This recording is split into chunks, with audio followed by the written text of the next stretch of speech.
서양윤리 이론 공부하고 있습니다. 맞죠? 첫 번째로 누구 봤지? 서양윤리 이론 사상가? 칸트 의무론 봤죠? 그지? 칸트의 의무론을 봤어.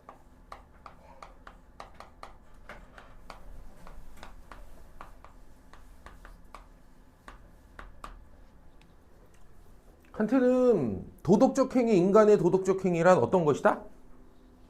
자율적으로 이루어지는 이성적 판단에 근거한 절대적 행위입니다. 사람은 실천이성이라는 도덕 판단 능력이 있어서 선천적으로 그런 실천이성 도덕 판단 능력을 타고나기 때문에 절대적인 선의 관념을 그냥 인식합니다. 그리고 그것을 스스로 준칙경률이라는 것을 통해서 다짐을 하고 행동 규범들을 세우게 되죠. 그리고 스스로가 세운 준칙으로 인하여 의무감을 갖고 선의지에 따라 행동을 하게 됩니다. 알았지? 그런 고결한 존재가 바로 인간이다 이렇게 바라봐요.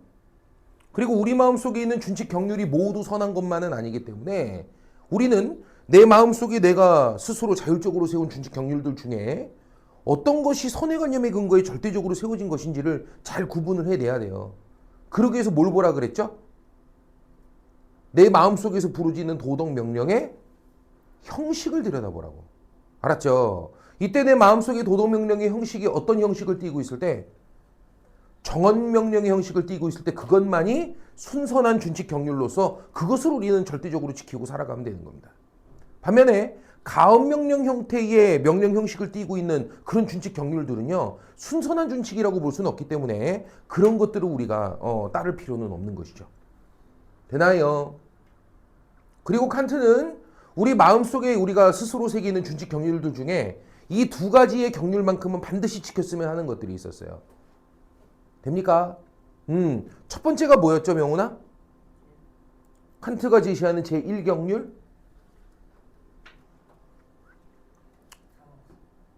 그냥 여기 봐봐. 여기 봐봐. 이거 줄줄 읊어내야 돼요. 돈가스 정식? 봐봐. 이거 공부할 때 어떻게 공부하면 되냐? 그냥 줄줄 똑같이 읊어낼 수 있는 정도로 만드셔야 되는 거라니까. 그것도 안 되면서 무슨 수능 1등급을 논하고 있어. 1등급 나온 애 중에 이 정도 못하는 애가 어딨냐고. 알았지? 첫 번째가 보편주의 정식, 두 번째가 인격주의 정식이었습니다. 첫 번째 나와 있는 보편주의 정식은 어떤 거였죠? 책 봐도 안 나와, 이 새끼야. 선생님 어제 책 보고 수업하니? 책에 있는 거 선생님 수업한 거 10분의 1밖에 없어, 내용 그거. 책을 보고 있어. 첫 번째 보편주의 정식이 뭐였지? 네 의지의 경륜이 언제나 보편적 입법 원리에 맞게 하라. 무슨 소리입니까? 내로남불하지 말라고.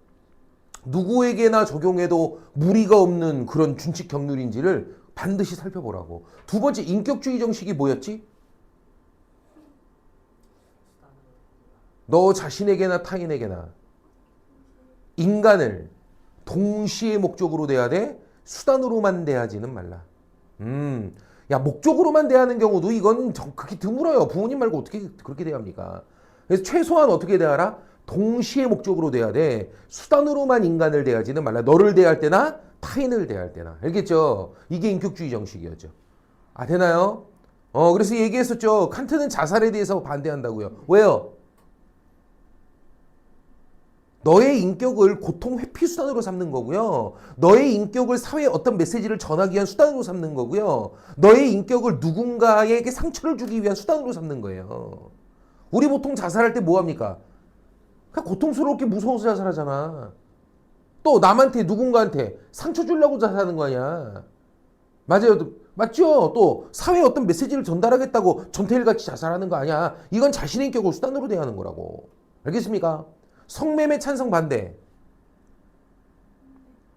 아니 내가 좋아서 내가 내 몸 팔겠다는데 난 그런 성적 욕구가 많은 사람이라 그냥 뭐 즐기고 돈도 벌고 좋아서 내가 하는 건데 왜 뭐라 그래요? 자신의 인격을 뭐로 대하는 것이다? 돈벌이의 수단으로 대하는 것이다. 안 된다. 이해됩니까? 됐어요. 좋아요. 그리고 모두가 서로가 서로를 최소한 동시에 목적으로 대할 수 있다면 얼마나 아름다울까 꿈꾸면서 무슨 얘기를 했었죠? 목적의 왕국이라는 이상적 세상을 그리기도 했었다. 알았지? 명훈아 지금 머리 굴려. 이 내용 줄줄 못 깨고 있으면 긁는 거야 지금 이미. 벌써 세 번째 하고 있는데. 근데 왜 하겠냐? 저 새끼 뭐 맨날 했던 것만 또 해. 뭐 알고나 말하세요. 알고나. 하지도 못하면서 뭘. 할 줄 알면 내가 왜 이러고 있습니까? 벌써 5분 만에 다 넘어갔지 이거. 하나도 못하면서. 알겠지? 정신들 차려. 알았지?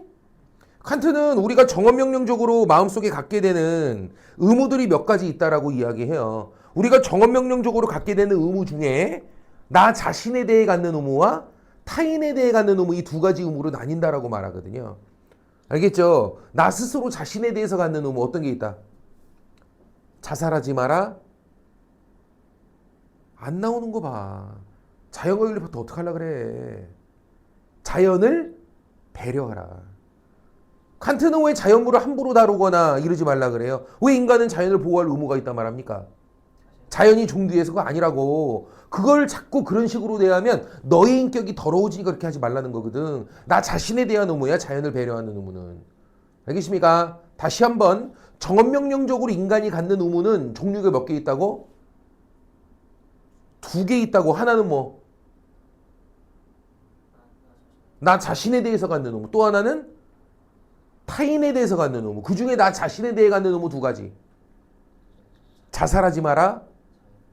자연을 배려하라. 타인에 대해서 갖는 의무 2가지.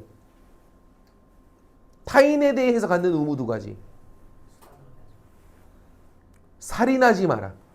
또 극빈자를 원조하라. 가난한 자들을 원조하라. 알아듣겠죠? 이 2가지란 말이야. 됐어요? 명훈이 다시 해봐. 저 새끼 나만 갖고 지랄하지 말고. 그만큼 아낀다는 얘기 아니야 이 새끼야. 나봐. 인간이 갖는 의무는 2가지. 하나는 아니 그러지 말고. 그러지 말고. 인간이 갖는 정언명령 의무는 2가지. 크게 분류하면 2가지. 나 자신에 대한 의무와 타인에 대한 의무. 그 중에 나 자신에 대한 의무로서 2개. 자살하지 마라. 자연을 배려하라. 타인에 대해서 갖는 의무 2개. 살인하지 마라. 극빈자를 원조하라. 가난한 자를 원조하라. 알겠죠? 가난한 자 원조하면 어디 나오게요? 민서야. 칸트는 극빈자 원조는 인간의 의무라고 말했죠. 어디서 나오죠? 몇 단원?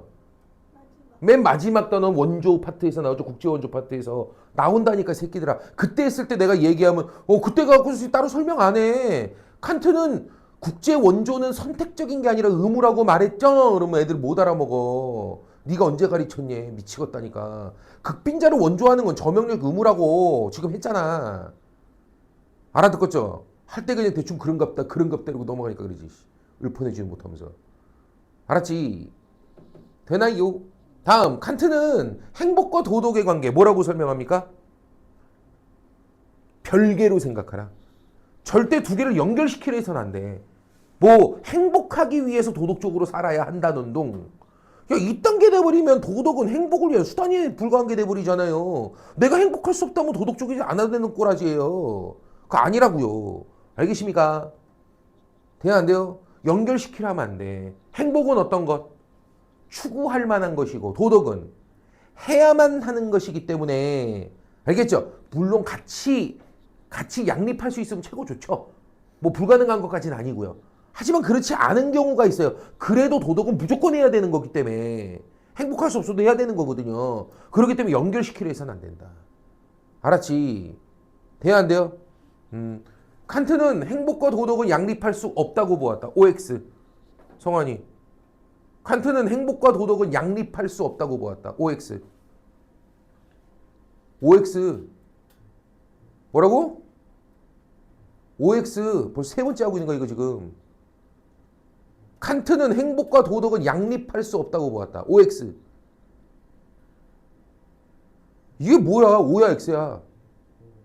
O 그죠? 난리가 났죠. 정신 차려. 지금 내 영어로 수업하냐? X야 X. 아 미치겠네. 왜 X야 왜? 영훈아 왜 X야? 그러니까 양립할 수 없다는 소리가 아니에요. 행복하면서 도덕적이면 제일 좋아요. 너 말귀를 못 알아먹는 애가 한국말 지금 성원아. 두 개가 같이 있을 수 없다는 얘기가 아니고요. 같이 할 수 있으면 최고 좋아요. 칸트도. 칸트 무슨 머리 뿔나 있습니까? 악마예요? 행복하면서 도덕적일 수 있으면 최고 좋아요. 불가능한 거 아니고요. 근데 행복할 수 없더라도 도덕은 무조건 해야 되는 것이기 때문에 행복하기 위해 도덕적으로 살아라. 이런 논리는 말이 안 되는 거라고. 그러면 도덕은 행복을 위한 수단이 돼버리는 거잖아. 너 말길 못 알아먹지 지금. 성원아. 무슨 소리라고? 행복과 도덕을 연결시켜 무슨 뭐 행복을 위해서 도덕은 수단으로서 필요한 것이다. 이딴 식의 논리로 접근하지 마라. 알겠죠? 그렇다고 무슨 뭐 행복과 도덕이 같이 있을 수 없다는 뭐 그런 소리는 아니에요. 같이 할 수 있으면 최고 좋긴 하죠. 하지만 행복할 수 없어도 도덕은 무조건 해야 되는 것이기 때문에 행복하기 위해 도덕적으로 살아야 한다는 동 이런 식으로 수단화시키지 마라. 연결시키려 하지 마라. 이해되죠? 행복과 별개로 도덕은 무조건 해야 되는 거니까. 아, 알았어요. 돼요, 안 돼요? 되죠?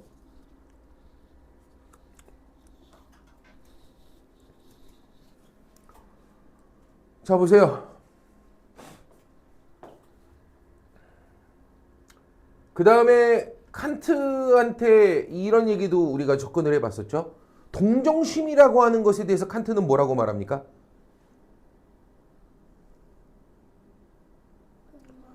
도덕적 행동의 근거가 될 수는 없다라고 봐요. 감정적인 행위는 절대 도덕적 행동이 될 수 없어요. 왜요? 상대적이니까. 감정이라고 하는 것은 같은 외부적 상황에 대해서도 사람이 느끼는 감정은 같아요, 달라요? 달라요. 그렇기 때문에 감정적 판단에 근거한 것들을 도덕적이라고 말할 수는 없어요. 하지만 그렇다고 동정심 같은 감정이 나쁘다라고 말하는 건 아니에요. 권장은 해요. 인간의 선한 행동의 어떤 소질이 될 수는 있다라고 보기 때문에 알겠죠? 권장하는 어떤 그 인간의 마음이기는 해요. 하지만 그렇다고 이걸 선의 근거라고까지 보진 않아요. 알겠습니까? 칸트는 의무에 맞는 행위는 모두 도덕적이라고 하였다. 칸트는 의무에 맞는 행위는 모두 도덕적이라고 하였다. 명훈이 OX. 의무에 맞는 행위는 모두 도덕적이다. 칸트. 의무에 맞는 행위는 모두 도덕적이다.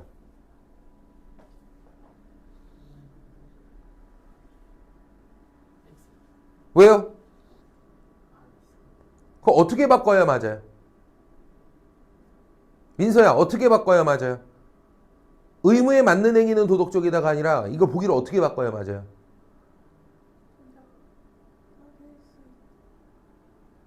도덕적일 수 있다. 뭐 그 뒤를 바꿔도 되긴 한데 앞에 거를 좀 바꿔봐. 의무에서 비롯된 행위는 도덕적이다. 이게 맞죠. 아직도 이해 못하는구나. 자 봐. 칸트는 인간의 의무에 맞는 행위가 있고요. 우리 이성적으로 판단할 때 인간의 의무에 맞는 행동들이 있어. 우리 실천 이성으로 인식할 때 정언명령적인 인간의 의무 있잖아. 그거에 맞는 행동이 있는가 하면 이해가 돼요? 의무에 맞지 않는 행동이 있어. 어떤 게 있을까요? 의무에 맞는 행동. 효도. 약속의 이행. 맞아요, 틀려? 극빈자, 남을 돕는 원조 이런 것들은 의무에 맞는 행위죠. 됩니까? 그 의무에 맞지 않는 행동은 뭔가요? 살인, 거짓말 이런 거죠. 아, 돼요, 안 돼요? 이성적으로 판단했을 때 우리가 알죠. 인간의 의무에 맞는 부합되는 것과 부합되지 않는 것은 나뉘어 있죠. 아, 되냐? 근데 의무에 맞는 거라고 다 도덕적인 건 아니에요. 왜냐면 의무에 맞는 거 또 나눠봐야 되거든. 뭐에 따라서? 동기에 따라서. 뭐에 따라서? 동기에 따라서. 효도를 했는데 왜 했어? 내가 효도하는 모습을 보여야 내 새끼들도 나한테 효도할 거 아니야. 그러니까 내 새끼한테 효도 받으려고 부모한테 효도했어. 내 새끼들한테 효도 받으려고 내가 내 부모한테 효도했어. 알았죠? 이건 의무에서 비롯된 행위야, 의무에서 비롯된 행위가 아니야. 순수한 의무감에서 비롯된 게 아니야, 이건. 인간으로서의 마땅한 의무감 그 자체에 근거한 게 아니라고. 그냥 내 새끼한테 효도받고 싶어서 한 거지. 다른 목적 달성을 위해 수단적으로 한 거지. 이해가 돼요? 그러니까 의무에 맞는 행위 중에도 의무에서 비롯된 행위가 있고, 다시 뭐라고? 의무에서 비롯된 행위가 있고 그렇지 않은 행동이 있다고. 내 말 이해돼요? 야, 어떤 행동이 도덕적인 거야? 이게 도덕적이라고. 의무에 맞는다고 다 도덕적인 건 아니라고. 왜? 의무에 맞는 것 중에는 어떤 것도 있으니까. 순수한 의무감에서 비롯되지 않은 것들도 있으니까. 알아먹겠냐? 응? 그러면 이걸 맞는 보기로 바꾸려면 뭐야? 방금 민서가 얘기한 것처럼 의무에 맞는 행위는 도덕적일 수 있다. 이거는 뭐 맞는 보기긴 해요. 의무에 맞는 행위는 도덕적일 수는 있죠. 도덕적인 경우들이 꽤 있죠.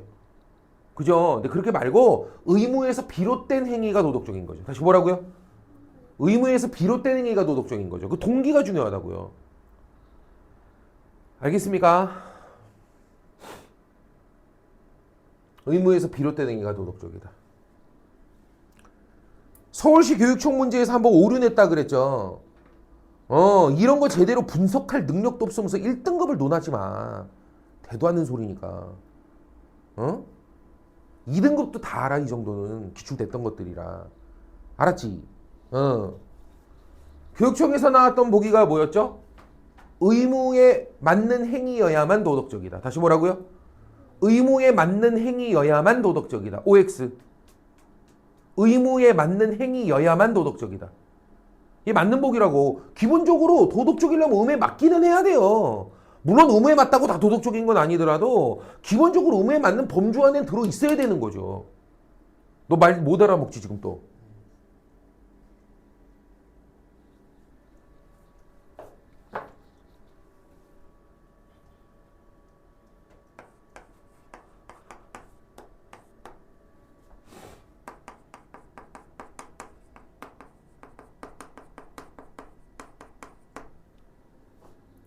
성환이 네가 고기류를 좋아하는데 고기 중에서도 넌 어떤 고기가 먹냐면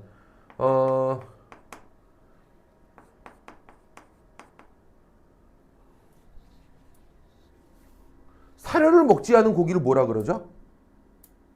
사료 먹지 않고 풀 뜯어 먹고 자란 뭐 자연적으로 길러진, 알겠죠? 풀 뜯어먹고 자연적으로 길러진 그 고기 있죠? 이거만 넌 좋아해요. 이거만 맛있어해요. 다른 건 맛이 없어. 사료로 길러지거나 막 이런 거 있죠? 사료 먹고 큰 고기들. 이런 건 너는 안 좋아해요. 너가 좋아하는 고기는 이거밖에 없어, 성환아. 아, 이해돼요? 아, 돼요, 안 돼요? 그러면 생각해봐, 성환아. 고기는 모두 맛있다. 성환이가 볼 때 고기는 모두 맛있다. OX. 성환이가 볼 때 고기는 모두 맛있다. OX. 아니, 너는 고기 중에서 사료 먹은 고기는 맛이 없고 자연적으로 길러진 고기만 먹는 애라고. 이해돼? 그러면 고기는, 성환이가 볼 때 고기는 모두 맛있다. OX. 이게 어려운 복이야? 근데 영어 썼냐? X죠. 고기가 어떻게 모두 맛있어? 자연적으로 길러져야만 되는 거니까 안 되는 거죠. 자연적으로 길러진 고기는 맛있다. 성환이가 볼 때 자연적으로 길러진 고기는 맛있다. OX. O죠. 어려워? 응. 성환이는 고기여야만 맛있다. 어때? 일단 기본적으로 고기 범주 안엔 들어있어야 맛있는 거니까 고기가 아닌 것들은 맛이 없고 고기 범주 안엔 있어야만 맛있는 거니까 모두란 말은 안 했어. 일단 고기라는 전제 하에서만 맛있다. 이 얘기 아니야? 고기여야만 맛있다는 것은. 맞아요, 틀려요? 맞지. 그러니까 이런 보기 문제 출제하면 애들은 말장난한다고 막 무슨 뭐 이상하다고 지랄 떨지 마. 한국말 말이 안 통하는데 대학 가서 뭘 하니? 그지? 수학은 못해도 말만 통하면 어떻게 가르치면 알아들어 나중에. 한국 말이 안 통하고 말귀를 못 알아먹는데 뭔 대학 가서 뭘 할 거야? 이해되죠? 이게 그 복이라고. 알았지? 좋아요. 그래서 칸트는 우리가 마지막으로 정리를 해보면 색깔이 너무 안 보이는 것 같죠? 잘 보이는 걸로 바꿔 쓸게요.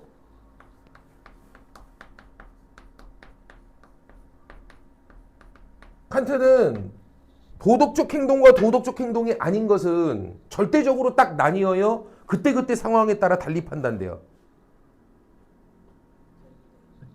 절대적으로 나뉘어요. 거짓말은 가끔은 선이 되는 경우가 있나요? 없어요, 이 양반은. 이미 행위 자체에 우리가 그냥 이성적으로 바라볼 때 빨간 게 있고 파란 게 있고 이미 정해져 있어요. 거짓말 어때요? 아, 니네 실천인식으로 인식해봐. 거짓말 빨개요, 파래요. 그래요, 효도. 파래요. 그냥 이미 정해진다고, 이게. 알겠습니까? 그래서 칸트는 무슨 윤리관? 절대적 윤리관. 다시 뭐라고? 절대적 윤리관, 절대적 진리관이야. 두 번째, 이 사람이 볼 때 결과가 중요해요, 동기가 중요해요? 동기가 중요하죠. 결과만 가지고서 무조건 뭐 어떤 결과면은 다 선하고 좋은 거고 그딴 식으로 판단하지 않아요. 결과가 중요한 게 아니야. 결과가 결국 효도를 했어도 어떤 마음 태도로 효도를 했는지 동기를 들여다봐야 돼. 이해됩니까? 결과만 갖고 따질 수 없어. 효도했어 그럼 무조건 무슨 뭐 선합니까? 아니죠. 이해됩니까? 어려운 이유 도우면 무조건 선합니까? 돕긴 도왔는데 무슨 마음으로 도왔어? 야, 이거 내가 어려운 사람들 내가 돕는 모습 보면 사람들이 나를 존경하고 나 국회의원 시켜주고 하겠지? 그런 마음으로 도왔어. 내가 급빈자 돕고 막 이런 거 하면 결국 이거 대학 입학 실적할 때 봉사활동 실적 이런 거 기록돼가지고 나 잘 뽑혀가겠지? 이런 마음으로 도왔어. 이딴 건 선하지 않다고. 결과적으로 돕기만 하면 무조건 선한 게 아니야, 이 양반은. 뭐가 중요해? 결과가 아니라 동기가 중요해. 그래서 무슨 론? 동기론이라고 한다고. 알겠습니까? 도덕과 윤리란 다른 목적 달성을 위한 수단이야. 그 자체로 무조건적 의무야. 무조건적 의무여야 돼. 수단적 명령, 무슨 뭐 가업 명령적 이런 거 안 되는 거야, 이 양반은. 그래서 의무론이라고 불러. 뭐라고 한다고? 도덕은 왜 하는 거라고? 목적 달성을 위한 수단으로서 하는 게 아니라 뭐 하는 거라고? 순수한 무조건적 의무로 하는 거야. 그래서 절의동, 다시 뭐라고요? 절의동, 절대적 윤리관, 의무론자, 동기론자 이렇게 볼 수 있어요. 동기를 중시하니까. 알았냐? 좋아요. 그리고 저번 시간 뭐 봤죠? 칸트 보고 뭐 봤어?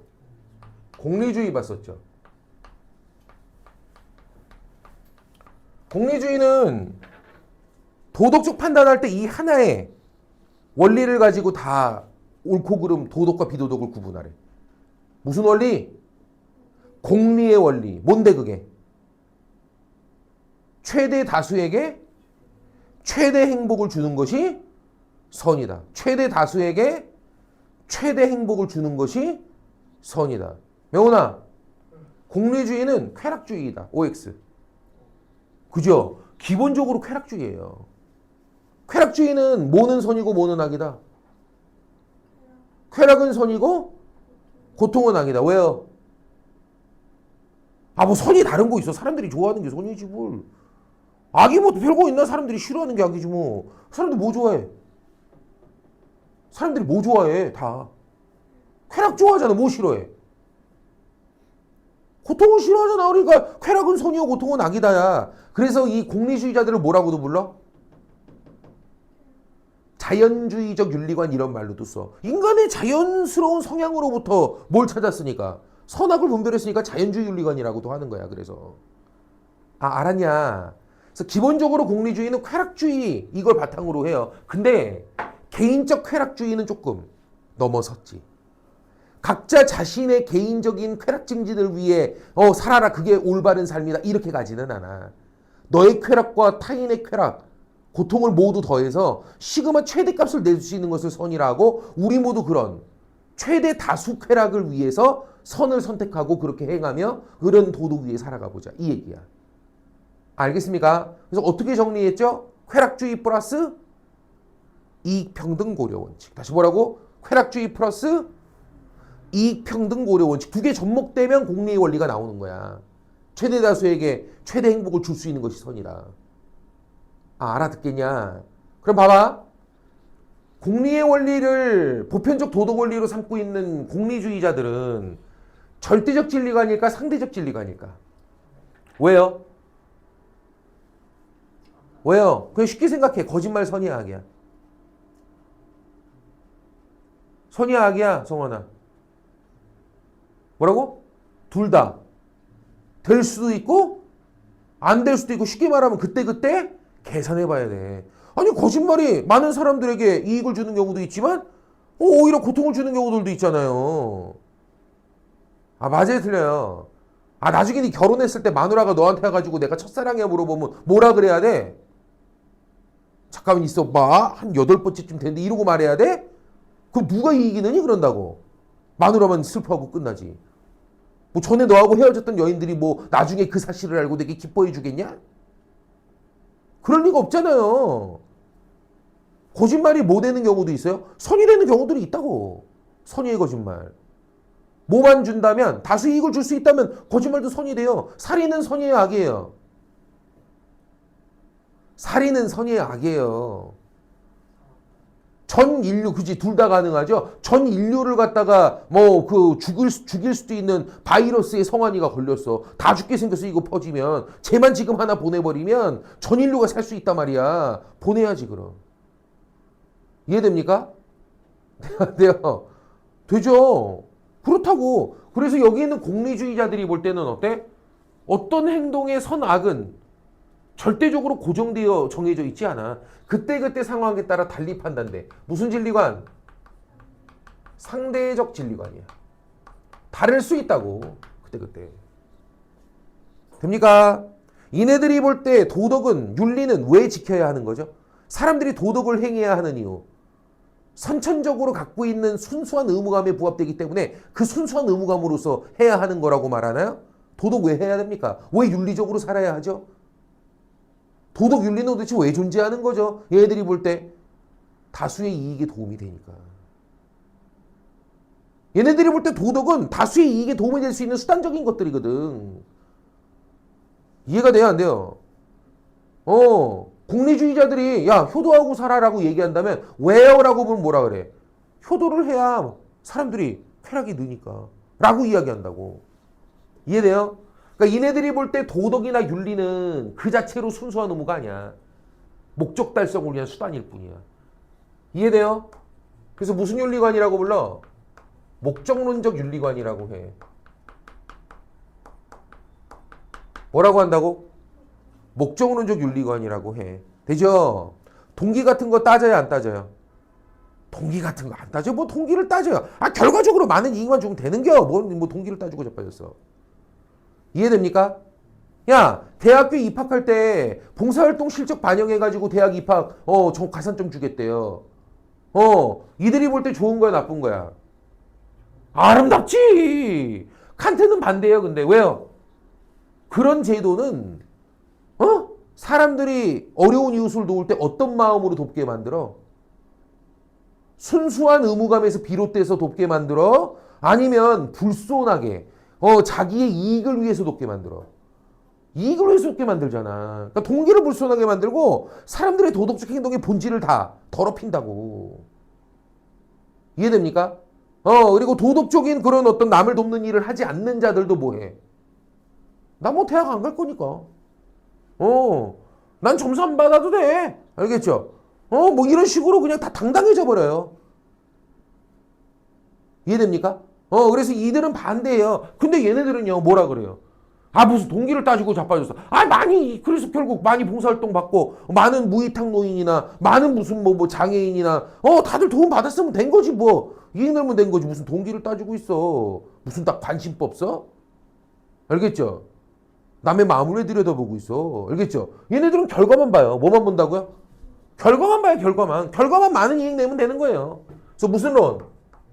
결과론이라고 하는 거야. 뭐라고 한다고? 결과론이라고 하는 거야. 알았지?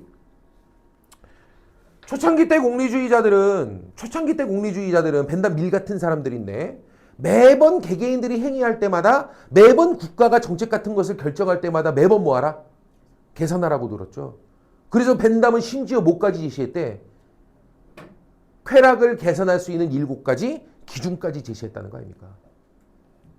이해돼요? 알았지? 매번 계산하래, 매번. 문제점. 매번 어떻게 계산하니? 그래요, 안 그래요? 그죠? 그 다음 또 명쾌한 쾌락 계산 기준이라는 게 가능하긴 하나? 객관적이고 명쾌한 쾌락 계산 기준, 이거 사람들 무슨 뭐 다 공부하게 만들면 어떤 상황을 주고 서로 쾌락 고통 계산해봐라 그러면 같은 값이 나올까요? 불가능해요. 명쾌한 쾌락 계산 기준이라는 게 마련될 수가 없기 때문에 솔직히 코에 걸면 코걸이, 귀에 걸면 귀걸이, 어떤 얘기든 정당화시키려면 다 정당화시킬 수 있어요. 무슨 얘기인지 이해됩니까? 알아듣겠죠? 그렇기 때문에 이거 너무 극단적 상대주의예요. 되지? 어떤 얘기든 솔직히 말해가지고 정당화시키려면 다 정당화 된다니까요. 윤석열 얘기도 정당화 될 수 있어요. 아니 성렬이가 지금 그렇게 다 그냥 무슨 뭐 물귀신처럼 지금 썩은 보수의 어떤 그 세력들을 한꺼번에 싹 물고 들어갔지 않습니까? 개그 내란 터뜨리는 바람에. 맞아요, 틀려요? 그래가지고 지금 싹 속가지면서 지금 어때? 우리나라 어떤 국제적 신인도가 엄청 올라갔어요. 그게 무슨 결과라 나오죠 지금? 야, 주가지수가 원래 2000선을 내려간다 그랬었어 우리나라 윤석열 때. 2000선이 붕괴된다고 막 난리가 났었다고. 알았죠? 지금 5000 간다 그러죠. 지금 4700이야. 얼마라고 지금? 2배 이상 뛰었다고 지금 몇 달 돼, 1년도 안 됐는데. 윤석열이 물고 내려가는 바람에 신인도가 높아져서. 뭐 얘기인지 알겠습니까? 야, 그럼 내라는 선이야 악이야? 명훈아, 선이야 악이야? 그렇게도 보인다고 이거 안 했으면 어쩔 뻔했어. 이해되죠? 아유, 그래도 그 사람의 의도는 되게 못되고 나쁜 의도를 가지고 있었잖아. 아, 뭔 의도를 따지냐고. 뭐 관심 없어 지금. 남의 의도를 왜 따져? 결과적으로 이익만 줬으면 된 것이지. 뭔 얘기인지 이해됐습니까? 아, 알아듣겠죠?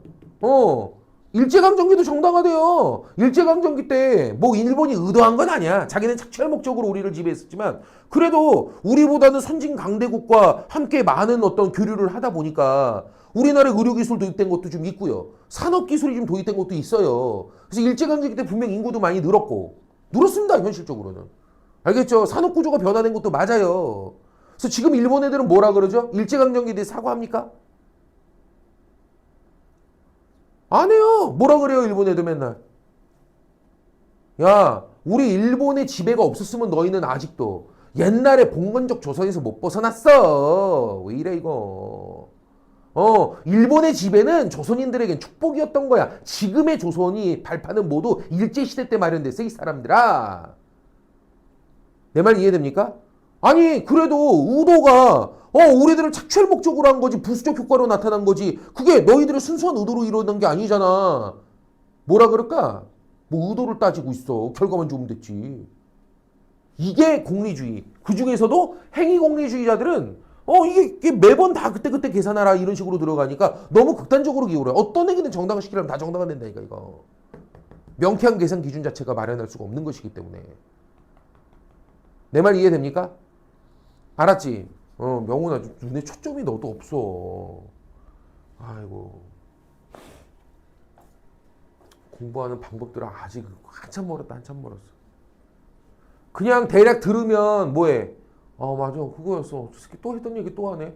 니네가 내가 얘기 안 할 때 혼자 줄줄줄 읊지 못하면 모르는 거라니까, 이 자식들아. 제발. 말하지 못하면 아는 것이 아니야. 들어본 적이 있는 거라고.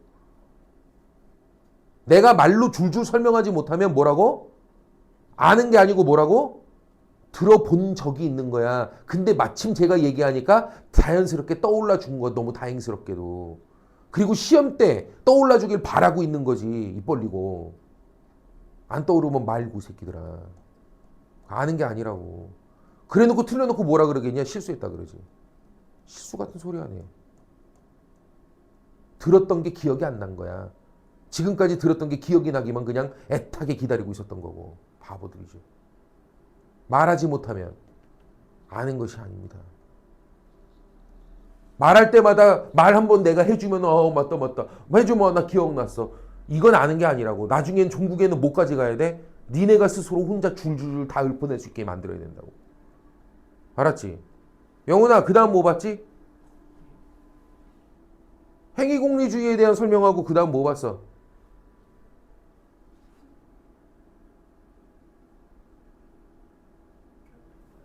뭐?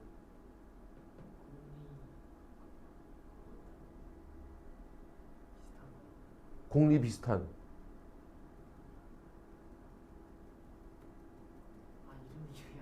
이름이 기억이 안 나?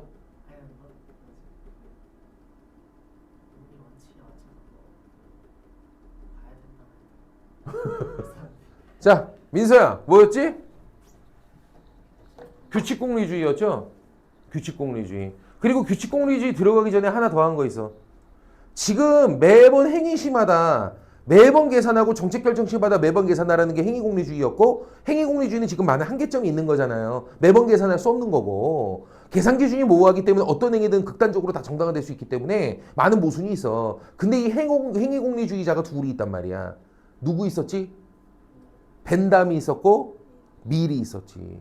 그지? 둘은 무슨 차이점이 있었어요? 양적 공리주의와 질적 공리주의. 그죠? 누가 양적 공리주의? 벤담이죠. 벤담은 인간의 육체적인 물질적 형태 쾌락과 정신적으로 느끼는 쾌락 두 개는 질적 차이는 존재하지 않는다. 양적 차이도 존재하지 않는다. 이러면 좋대요. 양적 차이는 있어요. 쾌락은 양적 계산은 가능하고 양적 차이는 있는데 질적인 수준 차이 같은 건 존재하지 않는다. 정신적 쾌락은 좀 더 고결한 이딴 소리 짓거리지 마. 육체적인 만족의 쾌락이 왜 이렇게 질 낮은 쾌락이라고 다들 폄훼해. 알겠습니까? 그러면 안 된다는 거야. 물질적 육체적인 형태의 쾌락과 정신적 형태의 쾌락 이 두 가지는 모두 어떻다? 질적 차이는 존재하지 않고 양적 차이에서만 존재할 수 있을 뿐이다. 알겠죠? 됩니까? 둘 다 측정할 수 있는 수준의 쾌락이고요. 됐습니까? 반면에 밀 같은 경우는 육체적인 물질적 형태의 쾌락과 비교했을 때 정신적 쾌락은 어때? 한 차원 높은 수준의 쾌락이란 말이야. 차원이 다른 쾌락이라고. 이해됩니까? 한 차원이 다른 수준의 것이라고. 정신적 쾌락은. 그래서 육체적 물질적 쾌락은 측정할 수 있을지라도 정신적 쾌락은 측정할 수 있는 수준의 것을 넘어서 있는 것이다. 이런 식으로 이야기하죠. 됐습니까? 좋아요. 그래서 미리 했던 말, 유명한 말이 있었죠? 나는 밥만 먹고 사는 개돼지가 아니잖아. 이런 뜻으로 한 거. 나는 만족스러운 배부른 돼지가 되기보다는 불만에 가득 찬 소크라테스가 되고 싶다. 그죠? 정확한 어딩은 뭐라 그랬죠? 배부른 돼지가 되기보다는 배고픈 인간이고 싶다. 그리고 난 인간 중에서도 만족하는 바보가 되기보다는 불만에 가득 찬 소크라테스가 되고 싶다. 그냥 육체적인 배부름만 추구하는 돼지 새끼보다는 그래도 조금이라도 생각할 수 있는 인간이 되고 싶다. 근데 인간 안에서도 고차원적 사고는 하지 못하기 때문에 약간의 정신적 만족만으로도 좋아하는 마법가 되기보다는 아주 고차원적인 정신적 가치를 추구하기 때문에 웬만해도 항상 스스로를 성찰하고 비판하며 항상 고뇌하는 그런 불만에 가득 찬 소크라테스가 되고 싶다. 최고 고도의 정신적 가치를 추구하는 그런 성찰하는 인간까지는 가고 싶다. 말들 이해됩니까? 이 미리 했던 말이죠. 됐습니까? 반면에 벤담 같은 경우는 그런 식으로 말하면 안 된다는 거야. 왜 인간의 육체적으로 느끼는 왜 이런 것들을 그렇게 낮은 수준으로 바라봐. 안 굶어봐서 그래. 굶어봐. 정신적 쾌락 다 그런 건 다 허상이야. 육체적 쾌락도 수준 높은 같은 쾌락이라고. 질적 차이는 존재하지 않는다고. 말뜻 이해됩니까? 좋아요. 어쨌든 벤담 밀 같은 사람들은 행위공리주의자예요. 둘 다. 매 행위 시마다 정책 결정 시마다 전부 공리 계산해서 판단하라라고 말하는. 그죠? 한계점이 있었겠죠. 그죠? 그 한계를 보완하기 위해 등장했던 것이 뭐라고? 규칙 공리주의라고. 돼요? 규칙 공리주의자들은 어떻게 하라고 말합니까?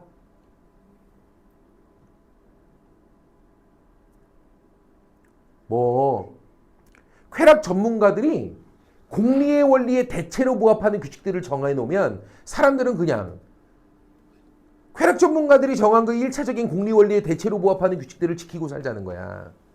계산하지 말고 괜히 무슨 뭐 계산합시고 뭐 엄한 말도 안 되는 기준들이 돼가지고 막 말도 안 되는 행위를 막 정당화시키고 막 말도 안 되는 살인들을 막 정당화시키고 말도 안 되는 거짓말들을 막 해대고 그 지랄 떨지 말고 웬만하면 거짓말은 안 하는 거야.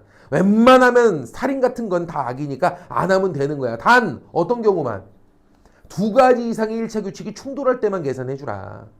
그럴 때가 보통 어떤 경우야? 살인이나 거짓말이 예외적으로 선이 되는 경우들이거든요. 근데 거짓말이나 이 살인이 예외적으로 선이 되는 경우는 극히 드문 경우인데 그 극히 드문 경우 때문에 그냥 매번 다 계산해라 이런 식으로 행위공리주의로 가니까 말도 안 되는 살인이 난무하고 말도 안 되는 거짓말이 난무하고 이걸 막 말도 안 되는 기준으로 정당화시키고 지랄 떠는 거 아니냐고. 이래서는 안 된다. 이해됩니까? 공리 전문가들이 행위, 공리의 원리에 대체로 부합되는 규칙들을 정해놓을 테니까 여러 개의 규칙이 충돌하는 경우 제외하고는 그냥 사람들은 계산하지 말고 지키라고. 말뜻 이해돼? 하지만 예외적으로 거짓말이나 살인이 선이 되는 경우들은 그럼 어떻게? 그럴 땐 반드시 두 가지 이상의 규칙이 충돌하니까 그럴 때만 계산하라고. 말뜻 이해됩니까? 이게 뭐라고요? 규칙 공리주의였죠. 됐습니까? 뭐였더라? 나 그거 그 느낌이 뭐 그렇게 규칙적 뭐 그런 거였는데 아는데 모르는 거라고 새끼들아 그건. 시험 볼 때 문득 떠올라 주길 기대하고 있는 거야 지금. 조금만 꽈놓으면은 다 모르고. 줄줄줄 읊어낼 때까지 논리 구조로 한번 따라가 봐. 알았지? 이런 논리력들이 결국 모여서 말빨이 서는 거고 남들한테 뭔가 내 주장을 펼칠 능력이 생기는 거고 그럴 때 무슨 뭐 논술이고 무슨 면접이고 이게 가능해지는 거야. 생각이 깊이가 다르니까. 알았니? 말길도 알아먹고 남이 하는 말도. 내가 뭘 써봤어야 알지. 되니? 자, 요렇게 해서 저번 시간 공리주의까지 봤었고요. 됐습니까? 마지막에 했던 질문이 이거였습니다. 명훈이 맞춰봐. 공리주의자들은 결과적 평등을 추구한다. OX. 결과적인 평등을 추구한다. 왜? 사태지 말고 선생님한테. 왜?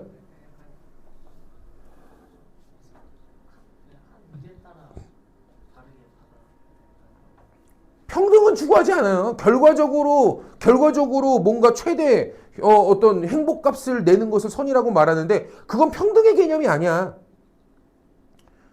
이게 소득 격차는 얼마나 벌어져도 상관없어. 시그마 합의 최대값 효율만 내면 돼요. 말뜻 이해 안 됐어요?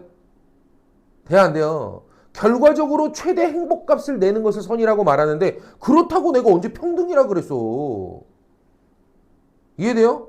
선생님이 어떤 정책, A 정책을 폈어. 그랬을 때 너희들이 5의 이익을 가져가. 근데 두 번째 정책을 폈어. 근데 두 번째 정책을 폈더니 여기 50 빵빵 가져가. 알겠죠? 어느 게 맞는 거야? A 안이 맞는 거야? B 안이 맞는 거야? B 안이 맞는 거라고. 평등은 고려 안 한다니까. 최대 효율값은 이거잖아. 이거 50이고 이건 다 합쳐봐 15인데. 맞아요? 틀려요? 이해되나? 그래서 결과적 평등을 추구하는 것과는 관련이 없어요. 이해됩니까? 돼요, 안 돼요? 다음 민서. 갑자기 맞춰. 도덕적 선악을 분별하는 보편적 원리를 제시하였다.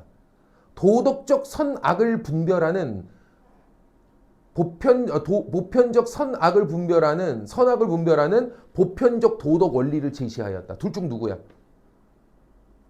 둘 다예요. 명훈아 왜 둘 다야? 공리주의도 보편적 도덕 원리 제시했어? 선악을 분별하는 기준으로서? 했죠. 규칙공리주의가 아니라 행위공리주의도 했죠. 행위공리주의든 규칙공리주의든 기본적으로 뭐로 다 선악 분별하라 그랬어 지금. 아 최대 다수 최대 행복으로 분별하라고 지금 얘기했잖아. 공리원리로 판단하라며. 그럼 얘도 보편적 도덕원리 제시한 거야 안 한 거야?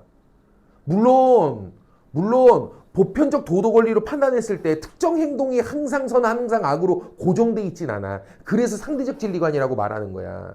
그 원리에 따라 판단했을 때 알겠죠? 그 보편적 도덕원리가 얘는 최대고 공리원리 아닙니까? 이걸로 판단했을 때 거짓말은 항상 악, 효도는 항상 선 이렇게 안 떨어져 얘는. 그 원리를 적용해보면 거짓말이 때에 따라 좋은 결과를 냈을 땐 선이 되고 최대 이익에 부합되지 않을 때는 또 악이 되기도 하고 막 이래서 그래서 특정 행위가 윤리적으로 판단할 때 상대적으로 진리 판단이 달라지기 때문에 상대적 진리관이라고 말하는 거지. 얘도 하나의 판단 기준은 하나의 보편적 도덕 원리로서 하나의 보편적 기준을 제시해 얘도. 알 뜻 이해돼요? 돼요 안 돼요? 근데 얘는 보편적 도덕 원리 선 악을 분별하는 보편적 도덕 원리로 제시한 게 뭐야 칸트는? 선천적 도덕 의무감으로 판단하라고. 이해 안 되냐? 되냐? 근데 그 선천적 도덕 의무감, 우리가 갖고 있는 선천적 도덕 의무감에 의한 판단에 따르면 거짓말은 항상 악이야. 예외적으로 선이 되는 경우가 존재하질 않아. 이해 안 됐어? 됐어? 못 알아먹어? 그냥 우리 직관의 도덕 의무감으로 보면 거짓말은 그냥 빨개. 알겠죠? 이런 경우 저런 경우 안 따져도 돼. 거짓말은 그냥 일단 빨개. 그래서 거짓말할 때 항상 우린 탐지기에 다 나와. 그래서 이해돼요? 알겠죠? 아무리 마음속으로 아니야 그래도 이거는 이거 내가 이 거짓말로 인해 피해 보는 사람 없이 많은 사람에게 이익만 주는 거짓말이라고 하면 괜찮아. 아무리 다짐해도 탐지기 다 나온다고 새끼들아. 선천적 도덕 의무감이 위배되기 때문에. 이해돼요? 얘는 얘가 말하는 보편적 도덕 원리, 도덕 판단 기준이 뭐야? 선천적 도덕 의무감이야. 선의시라고. 이것에 따라 판단하면 거짓말은 선이 되거나 악이 되거나 이게 아니야. 무조건 특정 행위는 선이나 악으로 고정돼 있어. 그래서 절대적 진리관이라고 말하는 거야. 알겠죠? 근데 둘 다 뭐는 동일하다고? 하나의 보편적 도덕 원리, 선악을 분별하는 하나의 보편적 도덕 기준을 제시하는 데 동일해. 똑같아. 하나의 원리를 제시하고자 했던 사람들이야. 알았어. 돼요? 얘들아 기본적으로 그 원리 제시하려고 했던 사람들이 누구라고? 나름 일관되게 어떤 상황에도 작동할 수 있는 그런 하나의 보편적 도덕 원리를 제시하려고 했던 사람이 누구야? 하나의 공식을 소유하고. 그게 이론규범 윤리학 아니야. 지금 우리가 이론규범 윤리학 공부하는 거 아니야. 내가 지금 질문한 게 무슨 질문이야? 얘네 둘 다 이론규범 윤리학이야? 라고 내가 물어본 거야. 이해돼요? 또 못 알아먹지 말고. 알았지?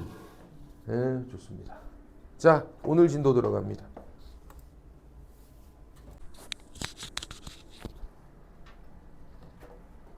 맥킨타이어가 했던 말을 좀 적어드릴게요. 나는 내가 속한 공동체의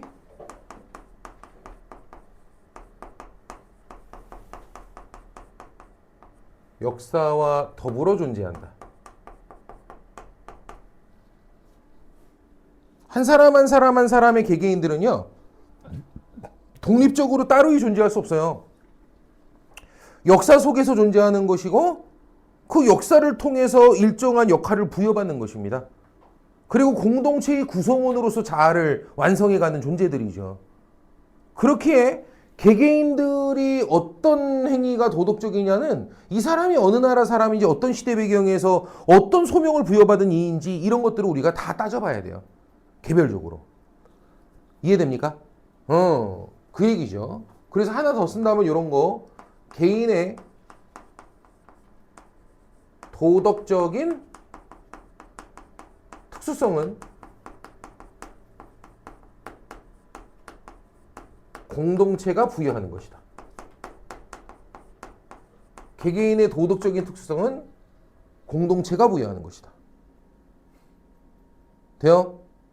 그러니까 어떤 이가 어떤 행동이 도덕적이냐, B라는 사람은 어떤 행동이 도덕적이냐, C라고 하는 사람에게는 어떤 게 도덕적이냐라고 하는 것은 각자가 어느 나라 사람이고 어떤 사회적 지위를 부여받은 이고 시대적 각각의 배경이 어떠한지를 따져가지고 그들에게 부여된 소명에 따라서 비교해서 우리가 살펴봐야 된다는 거죠.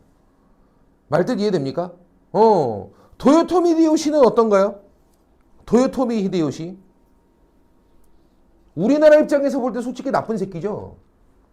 그잖아요. 자기네 나라 무슨 통합을 좀 다지겠다고 전쟁을 일으킨 입니다. 그래서 조선인들 3분의 1을 죽였고요, 개새끼. 맞죠? 심지어 조선인들을 얘네가 와서 잘 죽이고 있는지 이걸 파악하기 위해서 뭐합니까? 사람 귀를 잘라갖고 보내라 그랬죠? 그러다가 처음에는 귀를 잘라보내라 그랬는데 나중에 자기네가 조선 가가지고 우리 조선인들 잘 학살하고 조선인들 잘 정복하고 있어요. 어떤 증거로서 조선인들 귀를 잘라보내게 한 거야. 근데 귀를 잘라보내니까 어때? 이게 뻥튀기가 되는 거예요. 사람은 귀가 두 쪽이니까. 알겠죠? 그래서 그 다음부터 코를 잘라보내라 그랬죠? 알고 있어요? 일본에 코모도 있는 거 조선인들? 그죠? 야, 그게 제정신이냐고 미치광이지 이게. 그리고 우리 입장이고 근데 일본인의 입장에서 보면 얘기가 다르죠. 일본인의 입장에서 보면 어때요? 막부 시대를 막 통합했을 때 인물입니다. 일본의 조폭이 난립하던 시대를 끝낸 인물이라고. 그러면 이제 막 아주 난잡했던 조폭의 시대를 끝장냈으니까 뭔가 국가적인 국가성을 다지고 모든 어떤 조폭 막부들을 하나의 세력으로 끌어안으려면 뭐가 필요해? 외부적 갈등은 불가피해. 외부적인 전쟁 같은 상황이 있어야지 내부적으로 얘네들이 어떤 옛날의 그 어떤 습성 그 조폭 자기 나와바리 각자 관리하던 그 습성들을 버리고 하나로 뭉칠 수가 있단 말이야. 대외적인 공동의 적이 필요했다고. 이해됩니까? 그런 시대 배경에서 일본이라는 어떤 국가성을 다지기 위해서 자기는 시대에서 좀 욕을 먹을지언정 그런 일을 했던 인물이에요. 알겠습니까? 그래서 일본에서 실제로 영웅으로 불리우죠? 몰라요? 일본의 최대 영웅으로 불리우는 인물이 도요토미 히데요시, 도쿠가와 이에야스 이런 인물들 아닙니까? 돼야 안 돼요? 됐지. 그런 거죠. 그러면 이거 어떻게 평가할 건데? 맥킨타이어는 뭘 갖고 평가해야 된다? 그 사람의 역사 소명이 뭔지, 그 사람이 속한 공동체가 부여하고 있는 소명이 뭔지를 갖고 판단해야지. 이해돼요? 그래서 너희들 가끔 사극 같은 거 보다 보면 막 그런 거 있어. 사극 같은 거 보다 보면 사실상 전투가 거의 끝났어. 저쪽이 다 완전히 패배했다고 이미. 근데 마지막까지 장수 한 명이 남아가지고 뭐해? 싸움은 졸라 잘해 이 새끼. 자기네 나라 주군에 대한 충성을 저버릴 수 없다고 끝까지 혼자 싸우고 있는 거야. 지 혼자 살아남았는데. 이해됩니까? 그때 가가지고 얘가 뭐합니까? 막 권유하죠. 우리 병사들을 죽인 것은 너무 괘씸하다만 그래도 너의 주군에 대한 충성과 너의 조국에 대한 어떤 너의 마음만큼은 내 높이 살 수밖에 없다. 알겠지? 막 그러죠. 그리고 뭐 우리 쪽으로 오지 않으려 몇 번 독촉했다가 막 말 안 들으면 어떡해. 나중에 억지로 붙잡아가지고 죽일 때도 아무리 적장이지만 그래도 너의 그 기계와 너의 그 충성만큼은 내가 높이 살 수밖에 없도다. 격식을 갖추어 아주 곱게 보내도록 하라. 막 이런단 말이야. 말뜻 이해돼. 그 마음인 거야. 얘는 그 나라 사람이니까. 그 나라 역사적 소명에서 최선을 다했던 인물이고 그걸 우리가 어떻게 비난할 거냐. 알겠죠? 나는 너의 적국의 왕이지만 그래서 난 너가 너무 미울 수밖에 없는 그런 입장에 있는 사람이지만 그래도 너의 입장이 이해가 되고 너의 소명에 대한 너의 어떤 태도가 나는 너무 존경스럽다. 이러고 말하는 거죠. 똑같은 얘기예요 이게. 뭔 얘기인지 알겠습니까? 돼야 안 돼요? 되죠. 그래서 맥킨타이어는 덕윤리를 제시하면서 기존에 있었던 칸트나 공리주의 같은 이런 기존의 윤리학을 지금 비판해요. 돼요? 옆 밑에다 써줄게. 근대 윤리학. 다시 무슨 윤리학? 근대 윤리학. 누구 말하는 거야? 칸트나 공리주의 말하는 거야. 칸트나 공리주의. 이네들의 윤리적 성향은 어떻습니까? 보편적 도덕 원리를 세우려 하죠. 다시 뭐라고요? 보편적 도덕 원리를 하나로 세우려 하죠.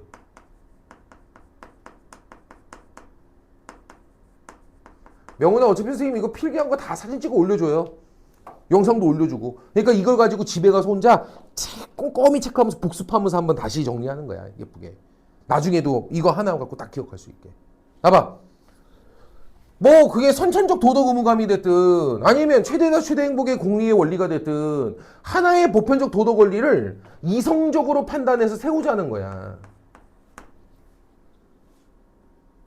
이해됩니까? 그리고 이성적으로 판단한 보편적 하나의 도덕 원리에 따라서 선악을 명쾌하게 분리해 보자는 거지.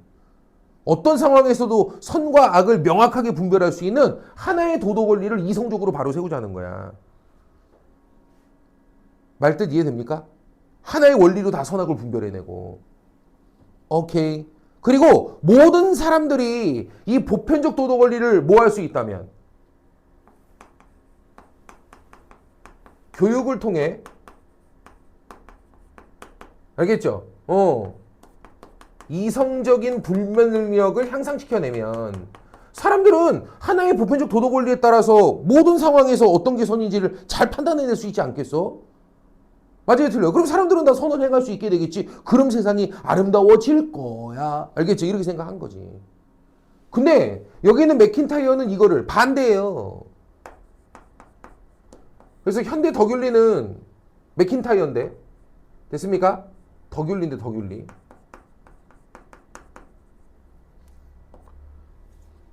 보편적 도덕 원리를 하나로 세워서 어떤 상황에도 일관되게 작동할 수 있는 하나의 공식으로 이성적으로 다 분별해가지고 이런 거 하지 말자는 거야. 어떻게 선악을 그렇게 하나의 공식으로 갖다 분별하니? 알겠죠? 그거 말고 어떻게 해야 돼? 구체적인 상황과 맥락을 봐야지. 다시 뭐라고? 구체적인 상황과 맥락에서 판단해야지. 그 사람이 어느 시대 사람인지 어떤 사회적 지위를 부여가 받은 사람인지 어떤 역사적 소명의식이 그에게 부여되어 있는지 그리고 그 사람이 어떤 마음과 태도로 그런 행동을 하였는지 이런 것들을 전체적으로 들여다봐야지. 이해됩니까? 어떻게 조선의 수군 장수를 판단할 때 일본의 어떤 막부 시대를 통일한 일본의 군주를 판단할 때 동일한 기준으로 하나로 갖다가 그냥 이 기준에 맞춰서 너는 선 너는 악 어떻게 이렇게 분별하니? 일본의 군주는 일본의 군주에 맞게끔 일본 역사로부터 부여받은 소명이고 그 시대 배경에서 이 사람이 갖고 있는 역사적인 소명이 있는 거야. 알겠죠? 조선의 장수는 조선 장수로서 조선의 역사로부터 부여받은 소명이 있고 수군 통제사로서 갖게 되는 역할이라는 게 있는 것이지. 그리고 각자가 어떤 마음 태도로 그런 행동을 했는지를 들여다봐야지 하나 원리를 가지고 공식으로 모든 상황을 다 하나로 갖다 분별하는 게 뭐야 이게. 이 얘기지.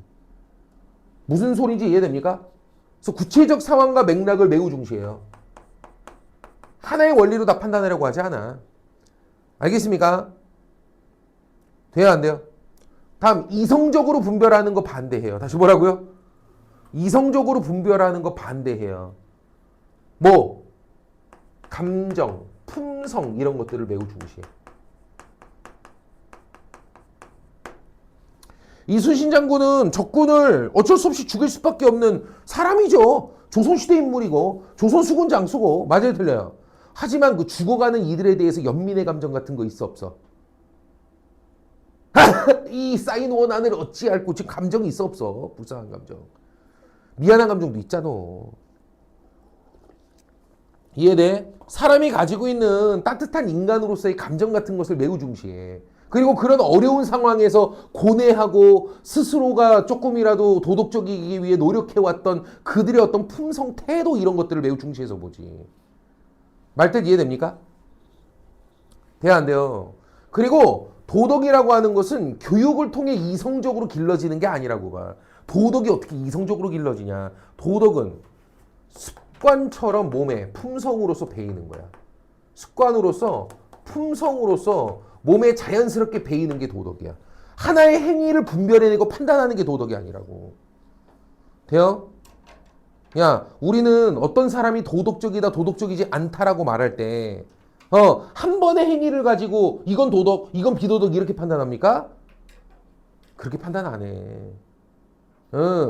그 사람의 평상시의 행실이나 이런 것들에서 반복적으로 드러나는 그 사람의 따뜻한 감정이 있는가, 사람들을 대할 때 어떤 태도로 사람들을 대하는가, 이런 전반적인 걸 가지고 저 사람은 되게 훌륭한 인물이다, 저 사람은 되게 따뜻한 인물이다, 이런 식으로 평가하지 행동 하나하나 가지고 도덕적으로 분별하는 건 중요하지 않아. 말뜻 이해돼? 알아듣겠죠?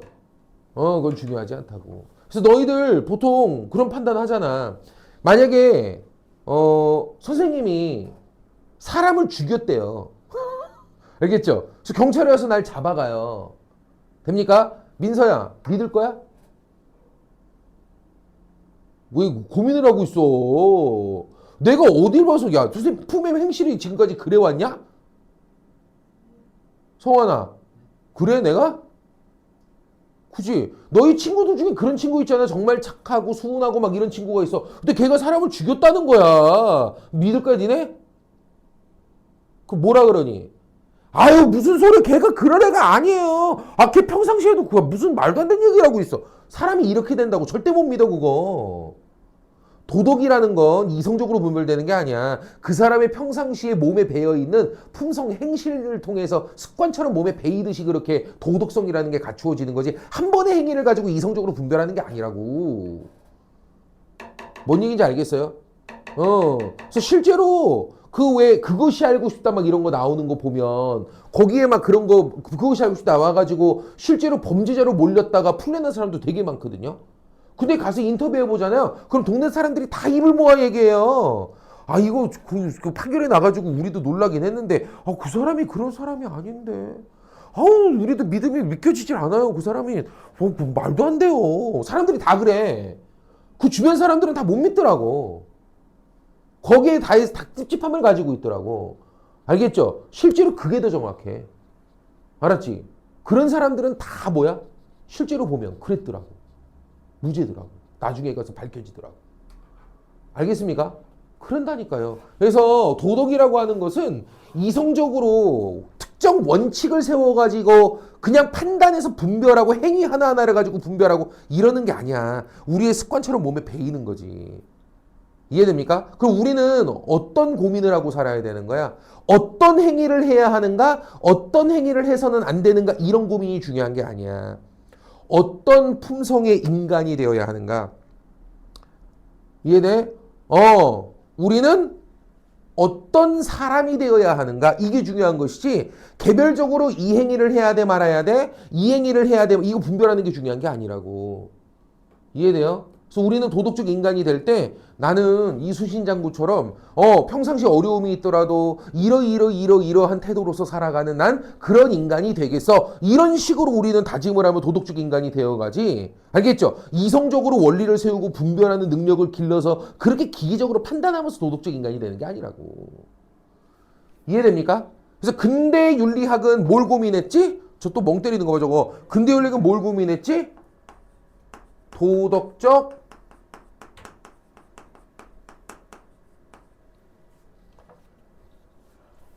행동이란 어떤 행동인가? 쉽게 말하면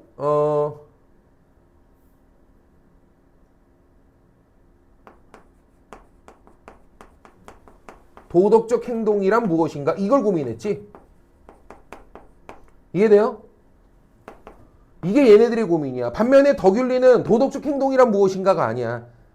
우리는 어떤 사람이 되어야 하는가? 다시 뭐라고? 야, 이건 뭐야? 특정 행동 하나하나를 분별하는 게 아니고 어떤 마음 태도, 어떤 그 삶의 태도를 가진 인간으로 성장해야 하는가, 이걸 말하는 거죠. 품성과 어떤 삶의 태도를 말하는 거죠. 이해됩니까?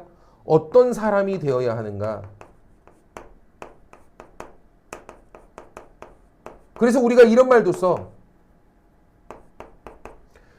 근대의 윤리학은 행위 중심으로 판단할까? 행위자를 중심으로 판단할까? 행위자. 그 행위를 한 사람을 중심으로 판단을 해? 아니면 거짓말이면 거짓말, 살인이면 살인, 효도면 효도, 행위를 가지고 분별해. 얘는 행위로 분별하지. 못 알아먹는구나 지금. 그 사람이 어떤 시대 사람이지? 그 사람이 어떤 사회적 지위를 가진 사람이지? 이런 건 관심 없다니까 얘는. 거짓말은 선의악이야. 살인은 선의악이야. 이거라니까 얘는. 못 알아먹겠어? 그래서 여기는 행위자 중심이 아니고 무슨 중심이야? 행위 중심으로 모든 걸 판단해. 반면에 그 행위를 한 사람이 어느 시대 사람인지, 어떤 소명을 부여받은 인물인지, 어떤 마음 태도로 그런 행동을 하는지, 행위자의 모든 배경 상황들을 다 고려해서 행위자를 중심으로 판단하는 게 이쪽이란 말이야. 덕율이란 말이야. 그래서 여기는 행위 중심이 아니라 무슨 중심? 행위자를 중심으로 판단한다. 이런 말을 하는 거야.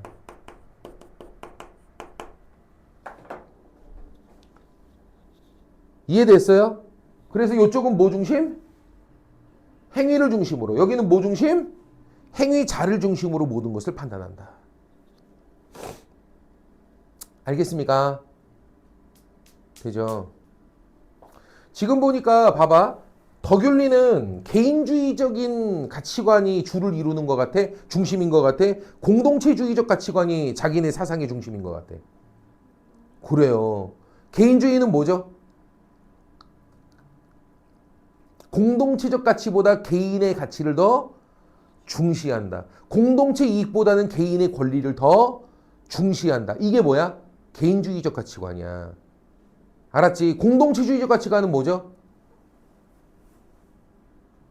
개인의 가치, 개인의 권리보다는 공동체적 가치, 공동체의 이익을 더 중시하는 입장을 공동체주의라 그래. 왜? 개인은 공동체를 떠나 가치가 없는 존재라고 보거든. 공동체 속에서 일정한 역할을 시행하고 그 일정한 역할을 다하면서 스스로 자아를 실현하고 그런 존재가 인간이라고 봐. 공동체를 떠난 개인은 의미, 가치가 없는 존재라고 봐. 사회문화 시간에 공부했던 사회유기체설이 대표적이야. 공동체주의에.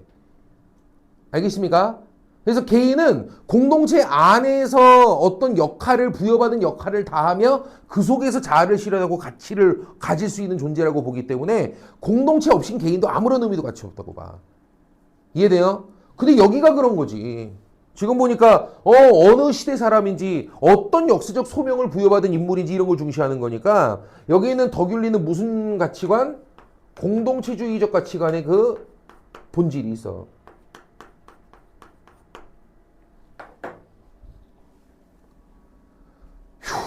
이해됐어요? 돼요, 안 돼요?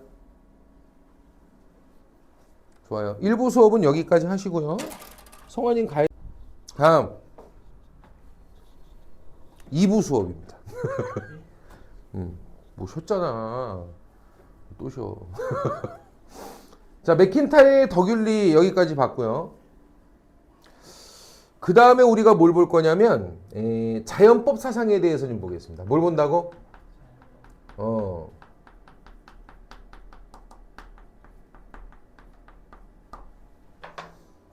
먼저 자연법 사상은요. 뭐하고 상당히 비슷하냐면 칸트 음모론하고 비슷한 게 무지하게 많아요. 자연법 사상은 칸트 음모론하고 비슷한 게 엄청나게 많아요. 어떤 부분에서 그러할까? 절대적 윤리관, 의무론 이 두 개가 똑같아. 쉽게 말하면 절대적으로 지켜야 할, 무조건적 의무로서 행해야 할 법칙이 있어. 다시 뭐라고? 절대적으로 지켜야 할, 무조건적 의무로서 행해야 할 법칙, 도덕 같은 게 존재해. 절대선이 있다고. 이해됐어? 칸트는 절대적으로 지켜야 할 그 의무, 무조건적 의무로 지켜야 할 그 의무 법칙이 뭐라고 말해? 선의지. 실천 이성으로 인식해서 내 스스로 준칙을 세워 그렇게 갖게 되는 선의지. 이해됩니까? 내 마음 속에서 내가 스스로 세운 그 선의지. 이게 바로 뭐야? 절대적으로 지켜야 할 의무란 말이야. 아, 이해돼요? 아, 알아듣겠죠? 얘도 자연법 사상도 그런 게 있다라고 믿어. 됩니까? 근데 얘는 그게 마음속에 도덕 명령 형태로 존재하는 게 아니야. 절대적으로 지켜야 할 무조건적 의무로 시행해야 할 그 법칙이 도덕 명령 형태로 존재하는 게 아니야. 자연의 경향성으로 존재해. 다시 뭐로 존재한다고? 잠깐. 어디서 봤는데 누가 이 얘기했었지? 자연적 경향성? 명훈아, 누가 자연적 경향성에 대해서 얘기했었지?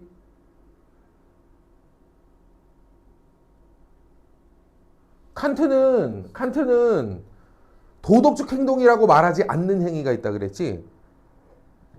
겉으로 볼 땐 도덕적인 것처럼 보여도 이런 행동은 도덕적이라고 말하지 않아, 칸트가. 어? 두 가지 있었잖아, 첫 번째가.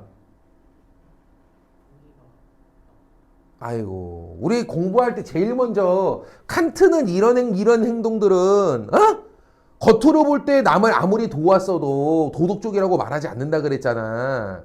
결과적으로 남을 도왔어도 도덕적이라고 말하지 않는다 그랬잖아. 어떤 행동? 첫 번째, 감정 또 내가 그대로 넣으라고 얘기하는 거야. 그래서 자연적 경향성을 따르는 행위. 다시 뭐라고?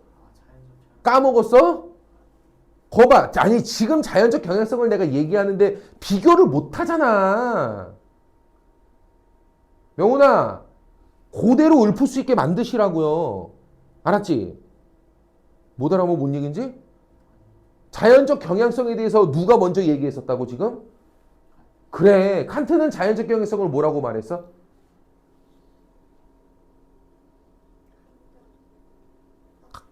그러니까 감정 어떤 거? 쾌락을 쫓고 고통을 회피하는 인간의 경향. 다시 뭐라고? 쾌락을 쫓고 고통을 회피하는 인간의 경향. 이거를 자연적 경향성이라고 칸트는 말한 거야. 인간의 자연스러운 경향성이라고 칸트는 그렇게 규정했다고. 알겠죠? 그래서 이거에 따라 어떤 행동을 한 것은 아무리 도덕적인 것처럼 보이는 행동이어도 결과적으로는 이거 도덕적이라고 안 한다니까, 칸트는. 쉽게 말하면 남을 도왔는데 왜? 남을 돕는 게 재밌어. 즐거워. 그래서 나 즐겁자고 남을 도운 거야. 왜? 남을 돕는 게 즐거워서. 알겠죠? 이거는 아무리 남을 도왔어도 칸트는 도덕적이라고 안 한다고. 명훈아 이해돼? 왜? 자연적 경향성, 감정적인 이런 것들, 쾌락, 고통도 감정이거든. 이런 거에 따르는 것들은 절대적이야, 상대적이야? 상대적이야. 이거 바꿔 얘기하면 언제부턴가 내가 이 행동이 즐겁지 않으면 그때부터 안 해도 된다는 꼬라지야. 이상하게 어제부터는 난 남 돕는 게 재미가 없는데? 안 해도 된다는 얘기잖아. 내 말 이해돼요? 돼요, 안 돼요? 다시 간다. 칸트는 자연적 경향성을 뭐라 그랬다고? 쾌락을 쫓고 고통을 회피하는 인간의 경향성을 뜻해. 알겠죠? 감정에 따르는 거죠. 쾌락, 고통이 감정이니까. 이런 감정에 따르는 자연적 경향성, 쾌락, 고통, 이걸 쫓고 회피하는 이런 경향성에 따라서 어떤 행동을 한 것은 칸트는 도덕적이라고 말하지 않아. 이해되죠? 그래서 이런 것들에 따라서 도덕적인 행동을 하지 말고 뭐에 따라 하라? 이성적 판단. 어떤 상황에서도 절대적으로 분별할 수 있는 이성적 판단에 따라 행동하라. 이러고 말하는 거냐, 칸트는. 이해 안 돼요? 돼요? 근데 자연법 사상은 그 부분이 다르다고. 시험 문제 맨날 그게 나오는 거야, 맨날. 근데 자연적 경향성 할 때 왜 맨날 그냥 허투루 들어, 허투루 듣기를. 명훈아, 어? 명훈아, 허투루 들으면 어떡하냐고, 이 새끼야. 자연적 경향성에 대해서 얘는 뭐라고 말하냐면, 봐봐. 자연은 뭐 신이 있든 누가 있든 간에 완벽한 하나의 법칙으로 설계되어 짜여져 흘러가고 있거든. 진짜 자연의 이 흐름과 질서를 잘 놓고 보면 누군가가 설계해서 만들지 않았으면 이렇게 만들어졌다라고 보기가 너무 완벽한 조화를 이루고 있어. 생태계의 조화, 우주 행성 간의 조화. 알겠지? 이런 것들을 잘 들여다봐봐. 이해돼? 어떻게 이렇게 조화로울 수가 있지, 그지? 이게 정말 우연히 그냥 만들어진 거라고? 그렇게 보기에는 세상의 질서는 너무나 완벽한 조화로움으로 짜여져 있어. 아, 이해됩니까? 그래서 자연법 사상가들은요, 신이 됐든 뭐가 됐든 태초의 법칙이 존재한다라고 생각해. 뭐가 존재한다고? 태초의 법칙. 뭐 이걸 종교적으로 풀면 신의 섭리 같은 게 되겠죠. 이해됩니까? 그런 거를 뭐라고 부르냐면 영원법이라고 불러. 뭐라고 부른다고? 영원법이라고 불러. 영원법. 그래서 자연법이라고 하는 건 뭐냐면 그 영원법의 일부야.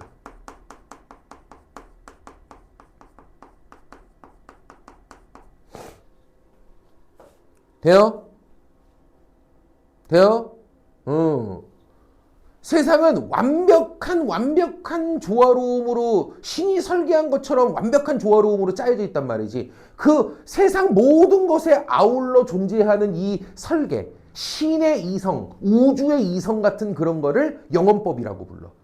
알겠습니까? 근데 우리 자연의 질서, 수소 2개, 산소 1개 합치면 물이 되고, 봄이 지나면 여름, 그 다음 가을, 그 다음 겨울 다시 봄이 돌아오고, 낮, 밤이 반복되고, 야, 이런 자연의 흐름이라고 하는 것도 그 영원법적 질서의 하나 아닐까? 아, 맞아요, 틀려요. 태초의 세상의 완전한 이치, 모든 것, 우주 공간을 모두 넘어 세상의 완전한 이치, 그게 바로 뭐가 될 텐데? 영원법과 같은 신의 섭리, 신의 설계 같은 것이 될 텐데, 그 영원법의 일부가 우리의 자연의 흐름으로 드러나고 있는 거겠지. 말뜻 이해되냐? 야, 그러면 이게 누가 만들었든 그걸 떠나서, 뭐 신이 만들었든 누가 만들었든 이걸 떠나서, 이 자연의 완전한 질서, 우리가 인식할 수 있는 자연의 흐름의 질서, 이건 이성으로 우리가 인식할 수 있거든? 생태계 질서라든가, 맞죠? 우리의 무슨 뭐 물질적인 화학적 원리라든가, 이게 다 자연적 질서 아니야. 이런 걸 우리는 이성적으로 인식할 수 있단 말이지. 이해됩니까? 영원법의 일부로서 나타나고 있는 것들이고, 이거는 뭐야? 무조건 지켜져야 하는 무엇이지. 왜? 신이 됐든 뭐가 됐든 태초의 섭리 같은 거잖아. 영훈아, 이해돼? 알았지? 그래서 우주를 모두 아울러 시간을 거슬러 존재하는 이 우주의 이성, 우주의 섭리 같은 게 영원법이야. 이게 종교적으로는 신의 섭리라고, 이게. 그 영원법의 일부가 바로 뭐라고? 우리의 자연적 질서, 자연법이란 말이지. 이해됩니까? 이거를 누구는 인식할 수 있어? 인간은 인식할 수 있다고. 누구는 인식할 수 있다고? 인간은 인식할 수 있다고. 왜? 이거 이성으로 인식하는 거거든. 영원법의 일부인 자연의 흐름과 질서는 뭐로 인식할 수 있다고? 이성으로 인식할 수 있다고. 너 생태계 사슬, 먹이 사슬 우리 공부했던 거 옛날부터 알고 있죠? 너 그거 이해하죠? 어떻게 이해해요? 그게 자연의 흐름이고 질서인데 너 어떻게 이해해요? 이성이 있으니까 이해하는 거야, 너. 뭔 얘기인지 이해가 돼? 그래서 우리가 이성으로 인식할 수 있는 것은 영원법 자체를 다 인식할 수는 없겠지만 영원법의 일부가 자연의 흐름으로 드러나는데 그 자연의 흐름만큼은 우리가 이성적으로 인식할 수 있다는 거야. 알겠지? 그래서 자연법은 영원법의 일부로서 뭐로 인식할 수 있다? 이성으로 인식할 수 있는 것들이야. 됩니까? 종교적으로는 신의 섭리, 그런 것들이 영원법이고 그 일부가 자연의 흐름이지. 이성으로 우리가 인식할 때 자연의 법칙은 뭐로 드러나? 자연적 경향성으로 드러나. 다시 내가 지금 뭐라 그랬어? 자연적 경향성. 잘 들어. 자연적 경향성에는 어떤 게 있지? 모든 생명체는 다 뭘 추구해? 생존에 대한 본능을 가지고 있어. 모든 생명체는 생존에 대한 본능을 가지고 있어. 이거는 자연의 섭리야. 그냥 자연이 갖고 있는 기본 경향성이라니까. 야, 모기, 파리, 심지어 눈에 보이지도 않는 짝짝까만 무슨 날벌레 같은 얘네들도 어때? 잡으려 그러면 전 지랄을 해요. 살겠다고. 맞아요, 틀려요? 단세포 동물 아메바도 어때요? 지 죽을 것 같으면 난리를 치거든요. 이해됩니까?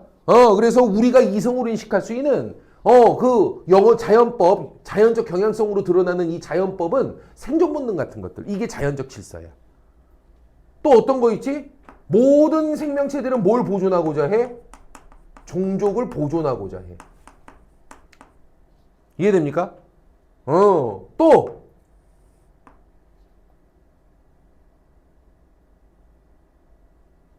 암수가 교배하게 되어 있지. 다시 뭐라고? 니네 자연적 경향성 너희들이 한번 인식해봐. 사자가 동성애 하나? 사자가 동성애예요? 개가? 멍멍이가? 암컷끼리? 수컷끼리? 말이 안 되잖아. 기본적으로 성적인 본능은 암수 사이에서만 나타나요. 이해됩니까? 알겠죠? 이런 것들이 자연적 경향성인 거야. 알았어. 또 인간에게 드러나는 경향성 중에 하나인데 인간은 다 뭐해요? 선을 행하려 하고 악을 피하려 해요. 이게 인간이 갖는 경향성 중에 하나야. 이것도 우리가 이성적으로 인식할 수 있어. 모든 인간은 그래. 선을 행하려고 하는 경향성 정도를 가지고 있어, 다들. 알겠습니까? 되지. 그러니까 우리가 이성으로 인식할 수 있는 그러한 어떤 태초의 법칙 같은 것들인데 그 자연으로 드러나고 있는 우리 자연의 질서, 영어법의 일부인 우리 자연으로 드러나고 있는 자연의 질서 경향성을 들여다보면 이런 경향성들이 우리 자연에 존재해. 이런 것들은 뭐라고? 무조건적으로 지켜져야 하는 무엇이라고. 하찮은 인간이 함부로 저기에 대해서 뭐 옳다 그러다 판단하려고 들면 안 돼. 저건 묻지도 따지지도 말고 지켜야 하는 거 무엇이란 말이야. 알겠습니까? 돼야 안 돼요? 그래서 자연법 사상가들은 이성적으로 인식할 수 있는 이런 자연적 경향성 있죠. 이거는 태초의 설계 같은 거야. 법칙 같은 거야. 이건 무조건적 의무로서 지켜야 해. 이해됩니까? 돼야 안 돼요? 그래서 무조건적 의무로서 자연적 경향성을 지켜야 해.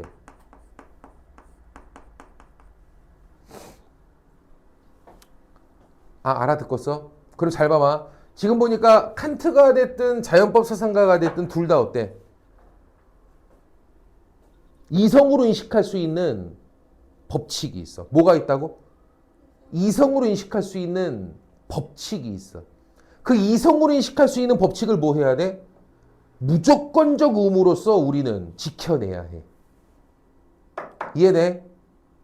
돼, 안 돼? 근데 봐봐. 칸트는 무조건적 의무로서 지켜야 하는 그 법칙이 뭐로 존재해? 도덕 명령으로 존재한다고. 뭐로 존재한다고? 살인하지 마라. 약속을 지켜라. 부모에게 효도해라. 이런 도덕 명령으로 존재해. 이해 안 돼서 다시 한번 얘기한다. 이성으로 인식할 수 있는 절대적인 의무가 존재해. 근데 그 이성으로 인식할 수 있는 절대적 의무가 얘는 뭐로 존재해? 둘 다 공통점인데 얘는 뭐로 존재해? 그 절대적 의무가 도덕 명령 형식으로 존재한다고. 알겠습니까? 근데 얘는 뭐로 존재해? 자연의 경향성으로 드러나. 그 자연의 경향성으로 드러나는 것들이 우리가 무조건적으로 지켜야 하는 무엇이 되는 거야. 알아듣겠냐? 이해돼요? 반면 칸트는 뭐라 그랬지? 자연적 경향성은? 민서야, 칸트는 자연적 경향성을 뭐라 그랬지? 쾌락을 쫓고 고통을 회피하는 인간의 경향성으로 이해해. 전혀 해석이 달라. 자연적 경향성에 대한 해석이. 알았지? 그래서 얘는 자연적 경향성을 따르는 행위는 뭐라고 불러? 그건 도덕적일 수 없다라고 말해. 그건 쾌락을 쫓는 목적을 위한 수단적 행위에 불과하니까. 명훈아, 이해되고 있냐? 되고 있어? 자, 둘의 공통점이 뭐라고? 자연적 맞아. 그 의무론 같은 절대적으로 지켜야 할 게 있어. 절대적으로 지켜야 할 의무가 있다. 그 절대적으로 지켜야 할 의무는 뭐로 인식하는 거다? 이성으로 인식하는 거다. 그래서 이성으로 인식할 수 있는 절대적 의무가 있다. 이건 똑같다고. 근데 이성으로 인식할 수 있는 절대적 의무가 얘는 뭐라고? 도덕 명령 형식으로 존재한다고. 뭐 해라 뭐 하지 마라 이런 식으로. 얘는 뭐로 존재해? 절대적으로 지켜야 할 이성으로 인식할 수 있는 절대적 의무가 얘는 뭐로 존재해? 자연적 경향성으로 존재하는 거라고. 이것도 이성으로 인식하는 거 똑같아. 알았지? 그리고 칸트는 자연적 경향성은 뭐로 해석한다고? 쾌락을 쫓는 인간의 경향이고요. 그런 자연적 경향성을 따르는 행위를 칸트는 뭐라고 말해? 그냥 수단적 행동으로서 그런 것들은 도덕적일 수 없다라고 말해. 이해가 돼? 돼야 안 돼요? 되죠? 그런 부분에서 좀 차이점이 있지만 그래도 둘 다 이성으로 인식할 수 있는 절대적인 의무가 인간에게 존재한다라고 보는 건 똑같아. 알았어. 돼요? 나와. 여기 있는 자연법 사상가 대표 주자가 누구야? 종교가 뭐예요? 영훈이?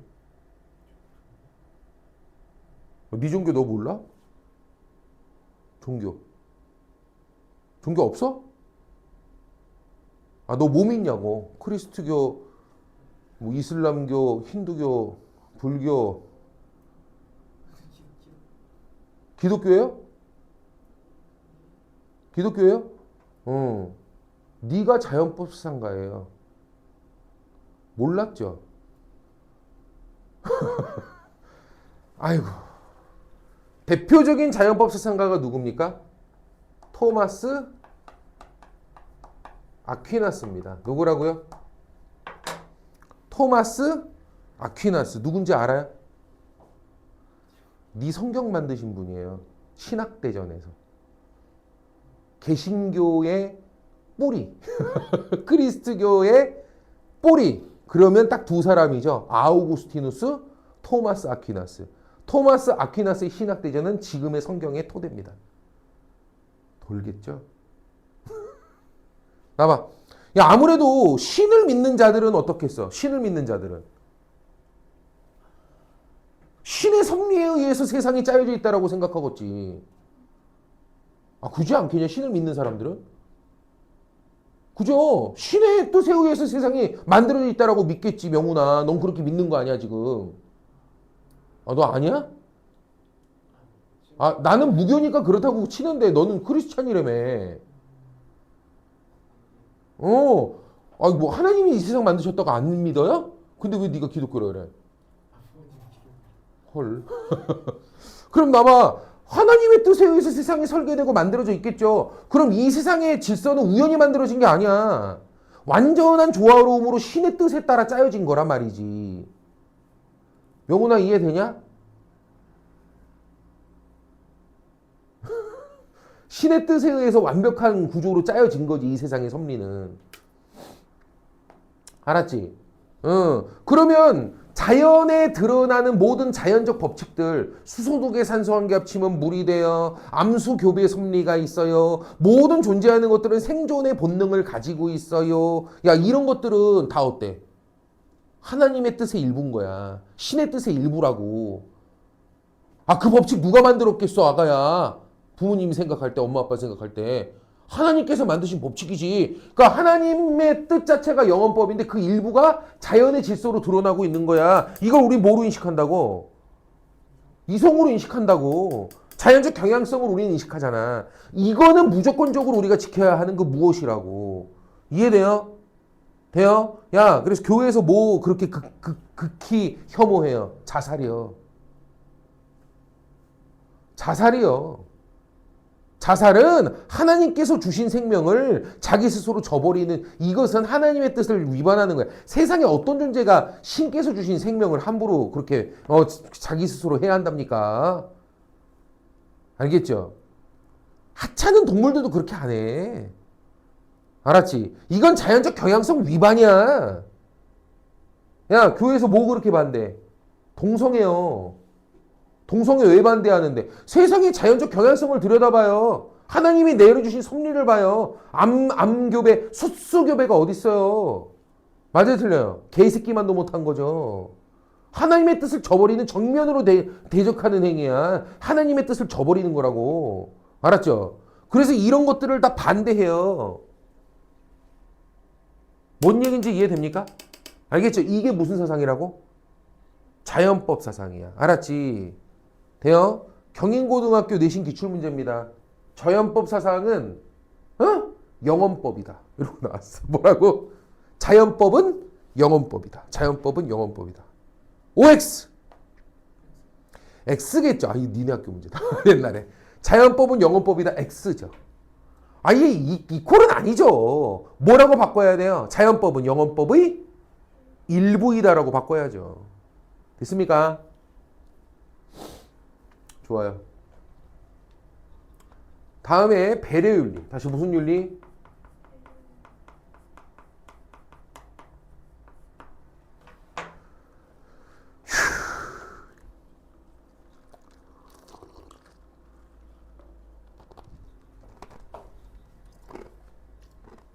보세요. 베레일리를 주장했던 사상가는 누가 있냐면 길리건 나딩스. 여기 있는 요 길리건 나딩스 이런 사람들은요, 그냥 페미니스트라고 생각하시면 돼요. 뭐라고요? 페미니스트가 뭐죠?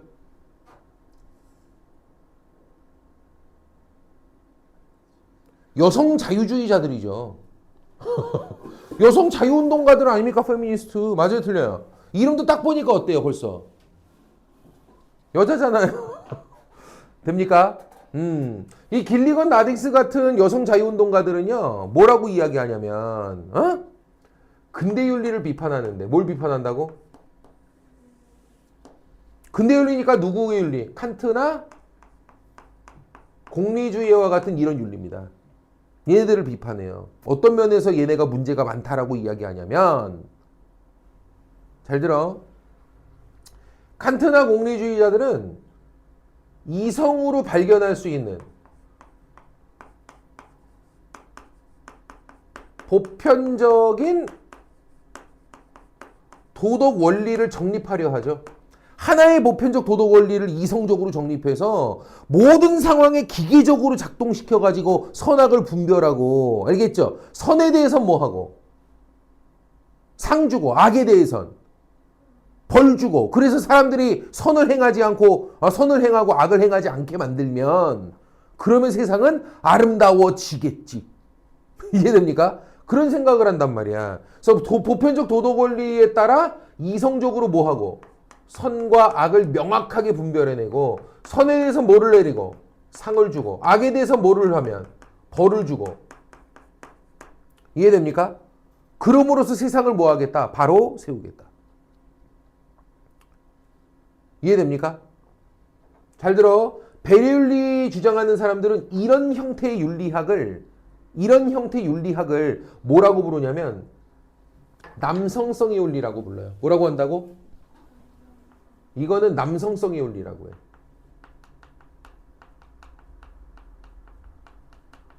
그래서 뭐라고 부르냐면 정의윤리라고 부르죠. 보통 아빠들의 경향이 그래요. 아빠들의 경향. 어때요? 아빠한테 내가 뭐 잘못한 게 있는데 나름대로 좀 이유가 있어. 내 잘못한 건 알지만 그래도 내 나름대로 또 이유가 있었다고. 그 억울한 부분도 조금은 있어. 내가 잘못한 건 맞지만. 그 아빠한테 가서 얘기해요. 그럼 아빠는 보통 어때요? 그래서 네가 잘못하긴 한 거잖아. 이거예요. 아빠들은. 엎어 이 새끼야. 알겠죠? 그리고 일단 처벌하고 끝내려고 그래요. 알겠지? 됐습니까? 내 마음을 달래주려 하거나 공감하려는 태도가 없어요. 아빠들은. 명확하게 분별하는 데 치중하세요. 선악을 분별하고. 거기에 대해 상 주고 벌 주고. 여기에 치중을 한단 말이야. 이게 보통 남성성이거든요. 알겠죠? 테토가 보통 그런 거죠. 돼요? 테스토스테론이 그런 호르몬이죠. 에스트로겐은 좀 어때요? 뭔가 공감하려 하고 용서하려 하고 감정이입적으로 이해해보려 하고. 맞아요, 틀려요? 이런 경향성이 여성성이죠. 이해됩니까? 알았지. 그래서 남자들 중에는 보통 그런 경향성이 되게 많거든요. 그래서 이런 건 남성성의 윤리고 정의윤리라고 불러. 이런 여성 자유주의자들은 이런 근대 윤리학자들의 윤리성을 테토윤리, 알겠죠? 남성성의 윤리, 정의윤리라고 불러. 알겠죠? 근데 현대 배려윤리는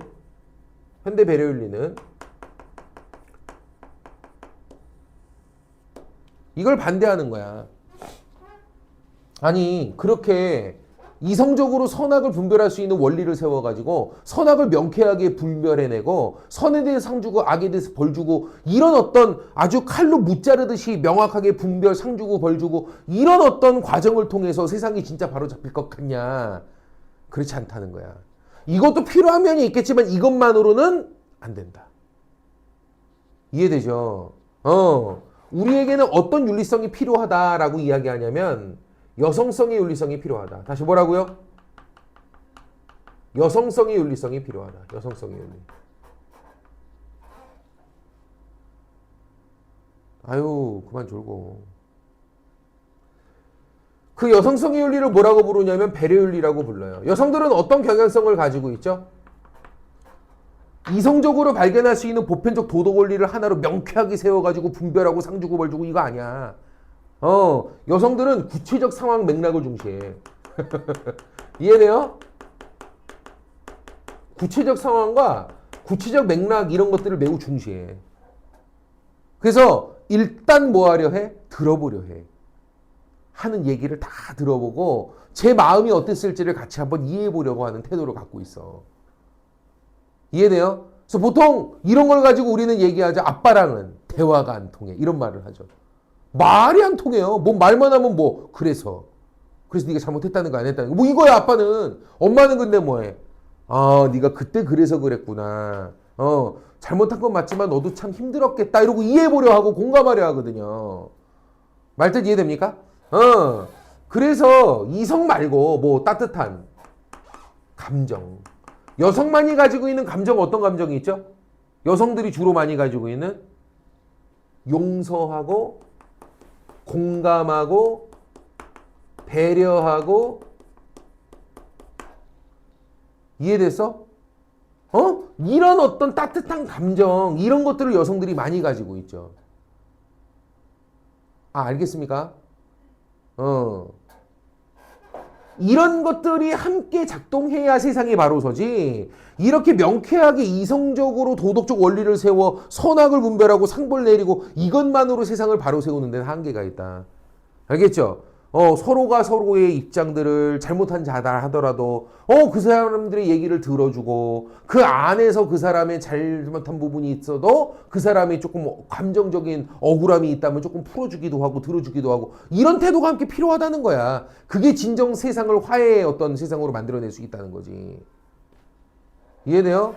나는 아직도 생각나는 게 옛날에 해바라기라는 영화를 대학교 때 애들 친구들하고 같이 봤거든. 남자 여자 애들 같이 모여갖고 이렇게 그 비디오 테이프 이렇게 틀어갖고 같이 여러 명이서 같이 모여갖고 봤었어 대학교 때. 알겠죠? 근데 해바라기 영화 혹시 알아요? 해바라기 영화 내용이 뭐냐면 이거야. 김래원이 주인공으로 나오는 영화인데 김래원. 해바라기 영화에는 이런 게 나와. 김래원이 젊은 시절에 쌈을 좀 하니까 조폭 형들한테 발탁돼가지고요. 조폭으로 성장을 합니다. 그래서 조폭 형들이 지시를 내려가지고 나쁜 일을 시킨 거죠, 얘한테. 그래가지고 어쩌다가 적의 그 상대 조직원을 칼로 담그게 돼요. 근데 얘가 죽어버렸어. 됩니까? 그래서 얘가 깜빵을 뒤집어 쓰고 가게 되거든요. 알았지? 오래 형을 살게 되죠. 그게 고등학교 때 아주 젊었을 때 일이야. 근데 얘가 깜빵 생활을 하는 기간 동안에 그 죽은 상대 조직원의 엄마가 계속 찾아왔던 거야. 처음에 그 엄마가 왜 찾아왔겠어?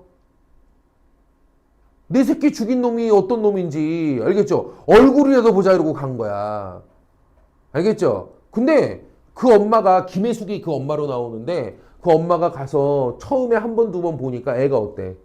너무 서럽게 울더라는 거야. 아줌마 그럴 줄 몰랐어요. 그러면서 너무 어린아이처럼. 이해되죠? 정말 잘못했다고. 죽을 죄를 지었다고. 자기가 세상에서 그렇게 서럽게 우는 모습을 본 적이 없대. 그래서 한 번, 두 번 찾아가다 보니까 그 아이가 정말 뭣도 모르는 나이에 그런 일이 있을 수 있겠구나. 그렇다고 자기 아들이 어때? 그렇게 착한 아이도 아니었고 많은 사람들한테 나쁜 짓 많이 하고 다니던 아이고 심지어 자기도 때리고 지 동생도 때리고 가족도 맨날 허구한 날 때리고 했던 놈이니까 알겠죠? 근데 이 아이는 보니까 오히려 이용당한 면이 강하지 그래 뭐 그런 모습이 막 보이는 거야. 그래서 몇 번을 더 찾아가게 되다가 나중에 이 엄마가 용서하는 마음이 들더라는 거지. 그래서 나중에 내 아들을 죽인 원수지만 그래도 원래 본래 성품이 나쁜 아이는 아니니까 나중에 이 아이를 내가 잘 교화를 시켜야 되겠다. 그래서 이 아이가 출소할 때까지 계속 찾아가서 그 아이한테 이제 다짐을 받고 약속을 받습니다. 다시는 폭력 저지르지 않겠다. 어떤 이유에서도 사람을 때리는 일은 하지 않겠다. 알겠죠? 성실하게 살겠다. 아줌마하고 막 약속을 해요. 그래서 나중에는 양아들을 하기로 합니다. 알았죠? 그리고 나중에 출소를 하고 나서 이제 그 집에서 그 양엄마죠. 정말 깍듯이 모시면서 그렇게 애가 생활을 해요. 조직에서 계속 콜이 오는데도 절대 조직에 들어가지 않고 자기 손목 인대를 끊으면서까지도 조직에서 나오고. 알겠죠? 그러면서 엄마하고 약속을 지키는데 나중에 엄마가 억울한 죽음을 당하게 돼요. 상대 또 그 똑같은 조직원한테. 집 부동산 문제하고 관련돼서. 알겠죠? 그 일이 터지고 나서 얘가 확 돌아버리면서 다 때려 부수는 얘기거든, 이게. 알았지? 근데 그 영화를 보면서 남자애들과 여자애들의 반응이 정반대였어. 남자애들은 어때? 일단 첫 부분에서 공감이 안 돼. 너 뭔지 알 것 같아? 뭐야? 뭐야? 네가 생각할 때 좀 어이가 없는 거. 찾아가는 것도 말이 안 되고, 내 새끼 죽였는데 무슨 애가 아무리 서럽게 울고 나발 태우고 가네. 어떻게 용서가 돼, 그게 니브럴. 맞아요, 틀려요. 죽여도 시원찮을 판에. 남자애들의 성향은 그거야. 그 상황이 이해가 안 돼. 이해되죠? 죽였으면 죽어야지, 새끼. 알겠죠? 뭘 원래는 선한 아이인데 걔 입장을 뭘 들어주기는. 이게 남성성이야. 이해가 되죠? 돼요, 안 돼요? 되지. 그래서 보통 아빠하고도 이렇게 니들이 뭐 잘못한 일이 있거나 좀 그런 일이 있으면 아빠는 일단 혼내려고 들고요. 엄마는 옆에서 뭐해? 일단 얘기 좀 들어봅시다 이러잖아. 맞아요, 틀려요? 성향이 다르다고요. 그래서 남성성의 윤리와 여성성의 윤리는 분명 상호 보완적으로 함께 존재해야지 남성성의 윤리 하나만으로 이성적으로 선악을 분별할 법칙을 세워 선악을 명쾌하게 나눠 상주고 벌주고 이것으로 세상을 바로잡겠다? 이거는 분명 한계가 있다는 겁니다.